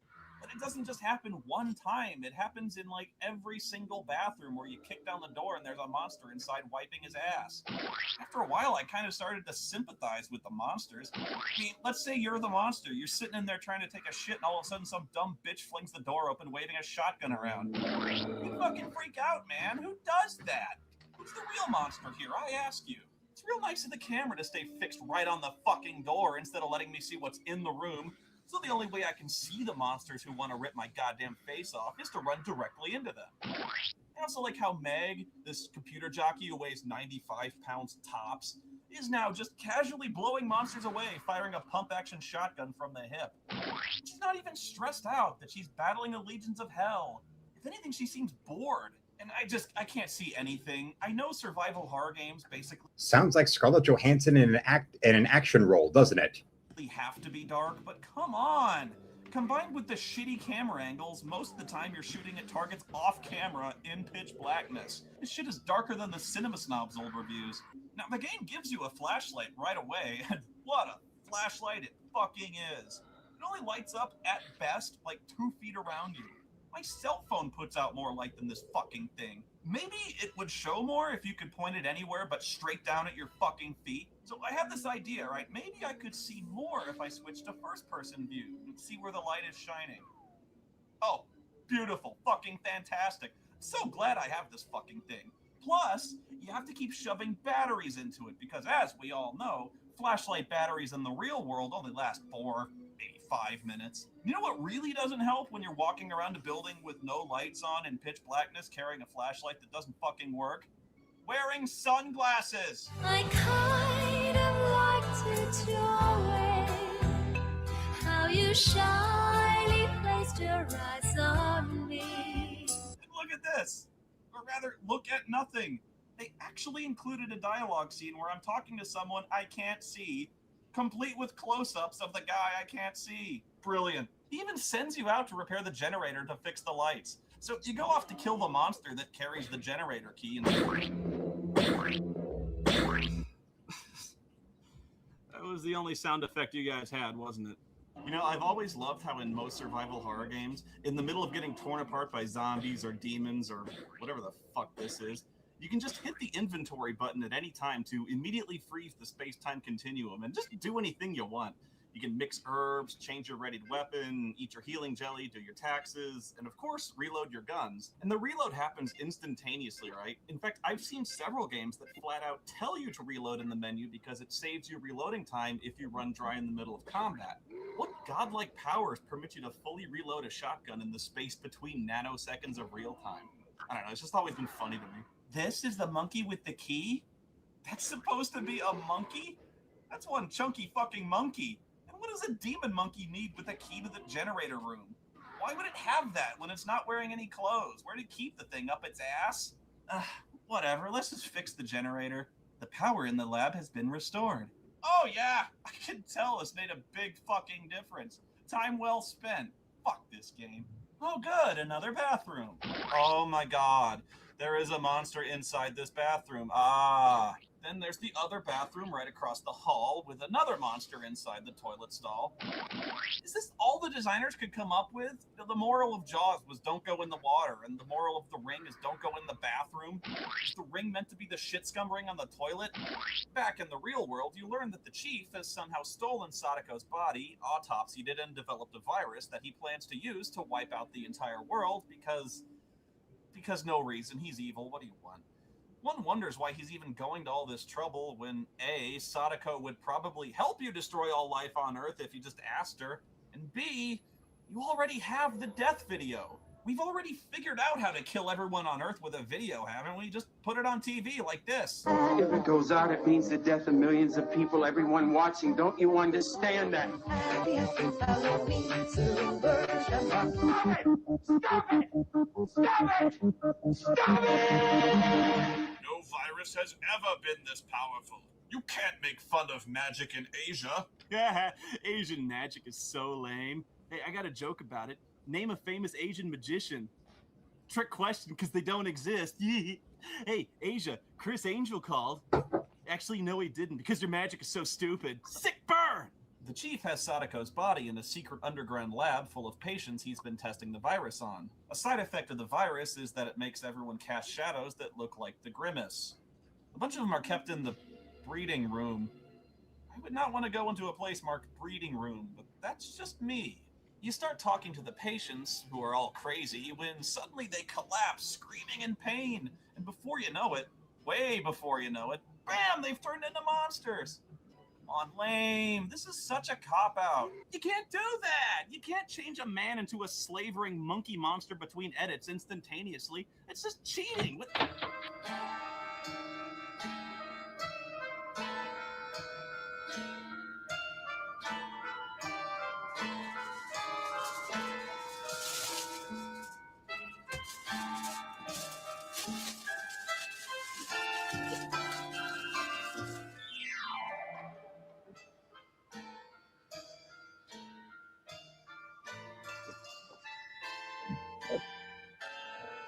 No! It was you all along! Die, foul beast!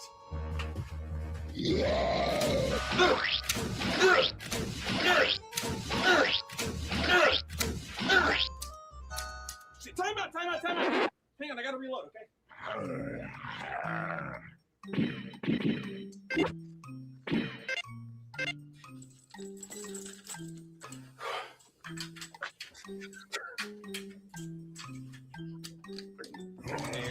There we go. Oh man. You know what? Can we just wait one more second? Cause I'm beating the shit out of me, bro. I really gotta heal up. Good thing I brought my healing jelly.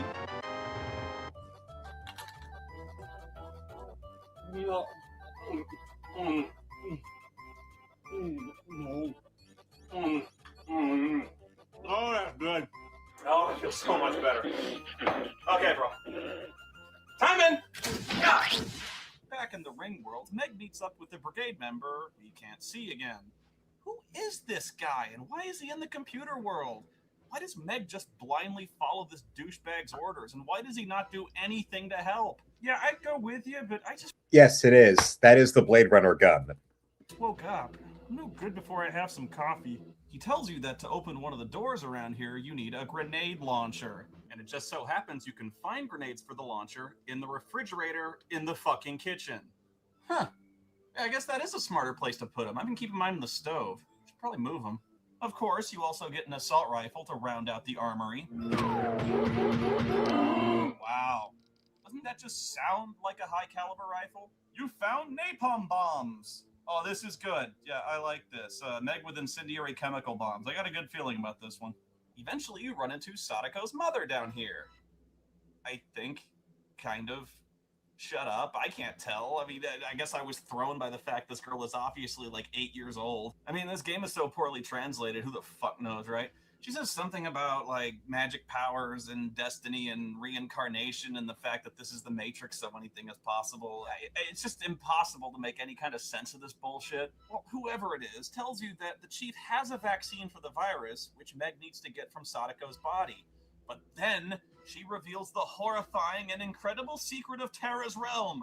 The world that you believe is real is a virtual world that humans made Sadako create. And the real world is really the virtual world. And the virtual world is the real one. Oh my god, Sadako is the Matrix. Oh, my mind is blown. She created a mundane, ordinary existence where I'm a shiftless moron with no ambitions. Why would anyone do that to destroy the world? It doesn't make it... The world inside them shapes itself around the darkest feelings and every person sent into it through the black gate. We can harness rage and pain in order to recharge the... I just wonder if fucking trapper keepers exist in the real world because, you know, things are so much more practical there. I'm so sure in the real world, everyone wears really uncomfortable fetish outfits and welding goggles in the dark. You go into the room that contains the computer that creates the real world, which is actually the Matrix world, which is being powered by Sadako's brain. Her 2 brains. Or is that someone else's brain? Whose? I don't know. Anyway, Meg accesses the computer and finds another FMV sequence from the movie. A very, very boring FMV that has nothing to do with anything. Here's your Dalid jelly, Mum. Experimentation? Oh, you fool. Someone just brought her some coffee. The Ring Terror's Realm! Welcome to E3, gentlemen. First up, Square Enix has announced not 1, but 2 sequels to Final Fantasy XIII. And in the first-person shooter category, we have remakes of both Syndicate and XCOM. What? This is outrageous! How the hell do you make a tactical team game into a shooter? A betrayal, I tell you! Make a real Syndicate game! Oh, jeez, yeah, been there. I had that face when I saw Kingdom of the Crystal Skull. I think the whole point of that scene was to reveal that people were experimenting on Sadako, even though I don't see how this looks anything like any sort of medical experimentation. And besides, Meg already knew that, and yet she's still shocked by the news. You can't make fun of magic in Asia. Anyway, after watching that, you go back to the real, fake, whatever world to get the vaccine from the chief. And I don't even... Is the chief real? How did he get Sadako's Matrix bot? Oh, fuck it. Mr. Anderson. I don't know why you and Robert want to have it your own way. It's almost like you don't want to be horribly mutated and sent to hell by a virus. Chief?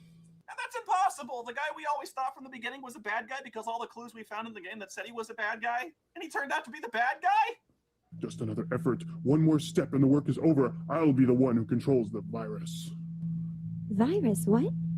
For our species' sake, for humanity, Sadako's curse will sweep all over the world, transforming it. So why not improve yourself with the virus? The virus promotes us, allows us beings to evolve further. If only I can use this power. Look, this is it, and I'm the only one who rules this force! What's happening? Look, the virus is mutating him into Jay Leno. Wait, no, he's turning him into Pumpkinhead. This is it, folks. You are watching the ultimate battle for the fate of the world. In one corner, we've got a perverted woman so stupid she can't operate a flashlight against a creature so freakishly powerful and godlike it can't figure out how to circle around a utility shelf. Look at this fuck pop. Tremble before me, Meg.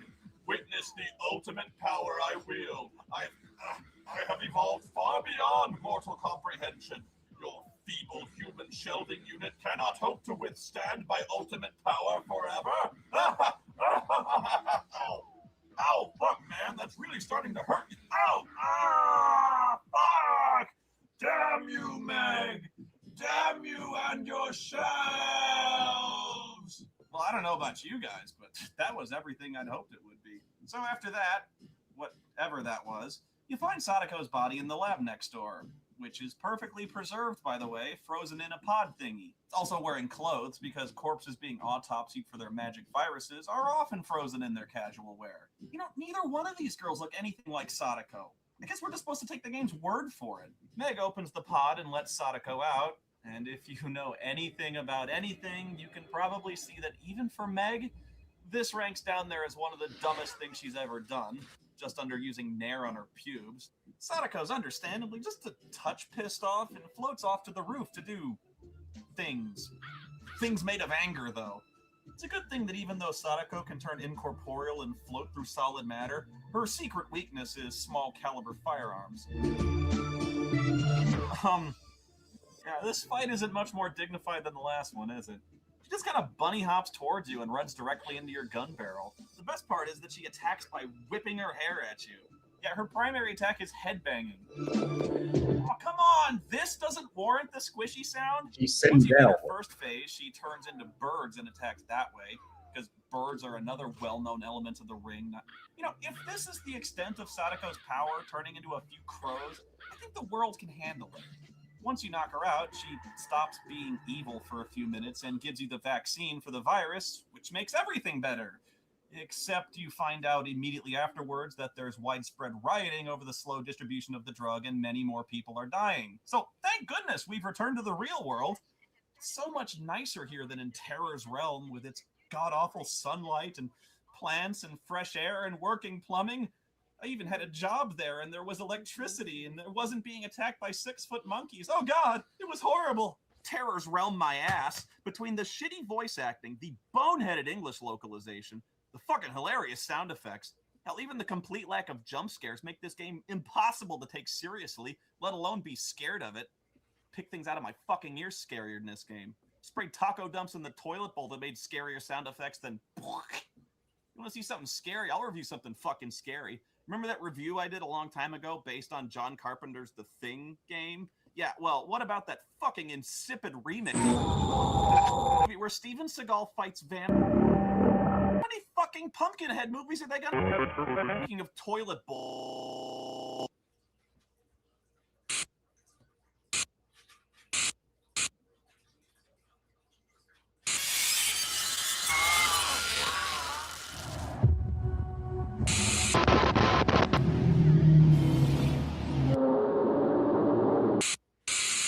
That was scary. That's nothing compared... Shit. Final Fantasy. When did they make a 13?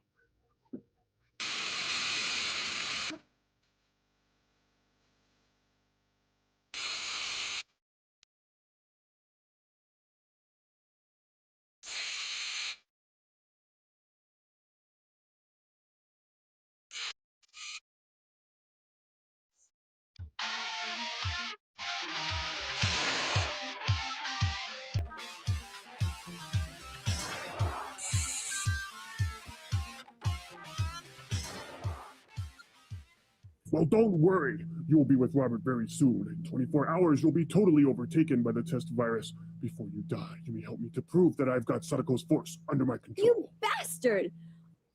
When I used to think about taxes, I would just cringe. I used to use a CPA. I just send all of my paperwork and trust that they did what was right. TurboTax was a breath of fresh air. My tax. And now, ladies and gentlemen, boys and girls, here is page 19 all up and ready for all of you to see. Oh, yes. Oh, yes. Oh, yes. Ain't that beautiful? Ain't that fun? Ain't that fine? I think it's fun, and I think it's fine. All those feathers. I certainly hope you like the feathers. And of course, making sure that Fiona's jugs stay in frame. Well, Kim seems to like it. She likes it. It's like, for her, it's fire. Fire, fire, fire. Fire! Fire! Fire. Yeah. But I would read more books if they were on fire as I read them.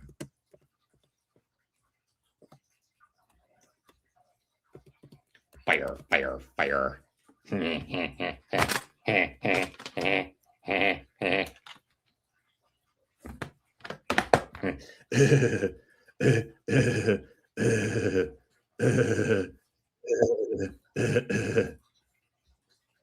RJ loves it, and also Freva says, loving her massive boobas today. Well, you'll get to see some other shots of her in the upcoming final 5 pages we have. And don't forget, of course, those pages will also include a interesting climax for all of those men that have been climaxing in her hologram that's up on the garden roof of this mansion. Yes, I really just did say that out loud. They're going to be meeting a miserable, painful fate that all of them absolutely positively deserve when she winds up going to what it is that the private documents right here in the study told her about what this family running this castle have been keeping trapped in the dungeon for more than a century. They've been keeping something trapped in the dungeon for over a century, and what they've kept captured and tortured in the dungeon for the past century is most definitely a reason for them all to face internal damnation very, very early. And this is the last call, ladies and gentlemen. The last call for super chats, the last call for channel memberships, and the last call for donations into the store. So make sure you get your opponents. Make sure you get your chances. Make sure you go on in there and get your time to shine. Oh, yes, baby. It's time to rock and roll all night long, sweet Susie. Because, yes, this is the time for the rockin' and the rollin', sweet Susie. Make it. Yes. Treat it like it's a night at the disco if you are a disco fan. Maybe you are, maybe you aren't. I don't know exactly. I'll make a poll of that for later. If you like the disco dance, the disco dance, the disco dance. Maybe you do, maybe you don't. But, on that note, I want to thank you all for watching. Subscribe so the channel will reach 10,000 subs. Become a member today and become a channel member today and shop at my art store with that first link in the description below, where you can buy my art or commission me or support me with a donation. And besides that, you can also go and get yourself a copy of my comic book Encrypted, where a copy is $5, an autographed copy is $10, an autographed and sketched in copy is $20, or you can get a 1-year subscription to the comic for $60, or 1-year subscription with your copies autographed for $90.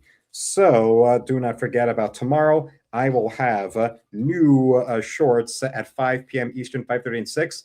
I'll have a new video premiering at 6:30, and I will then be live again at 10.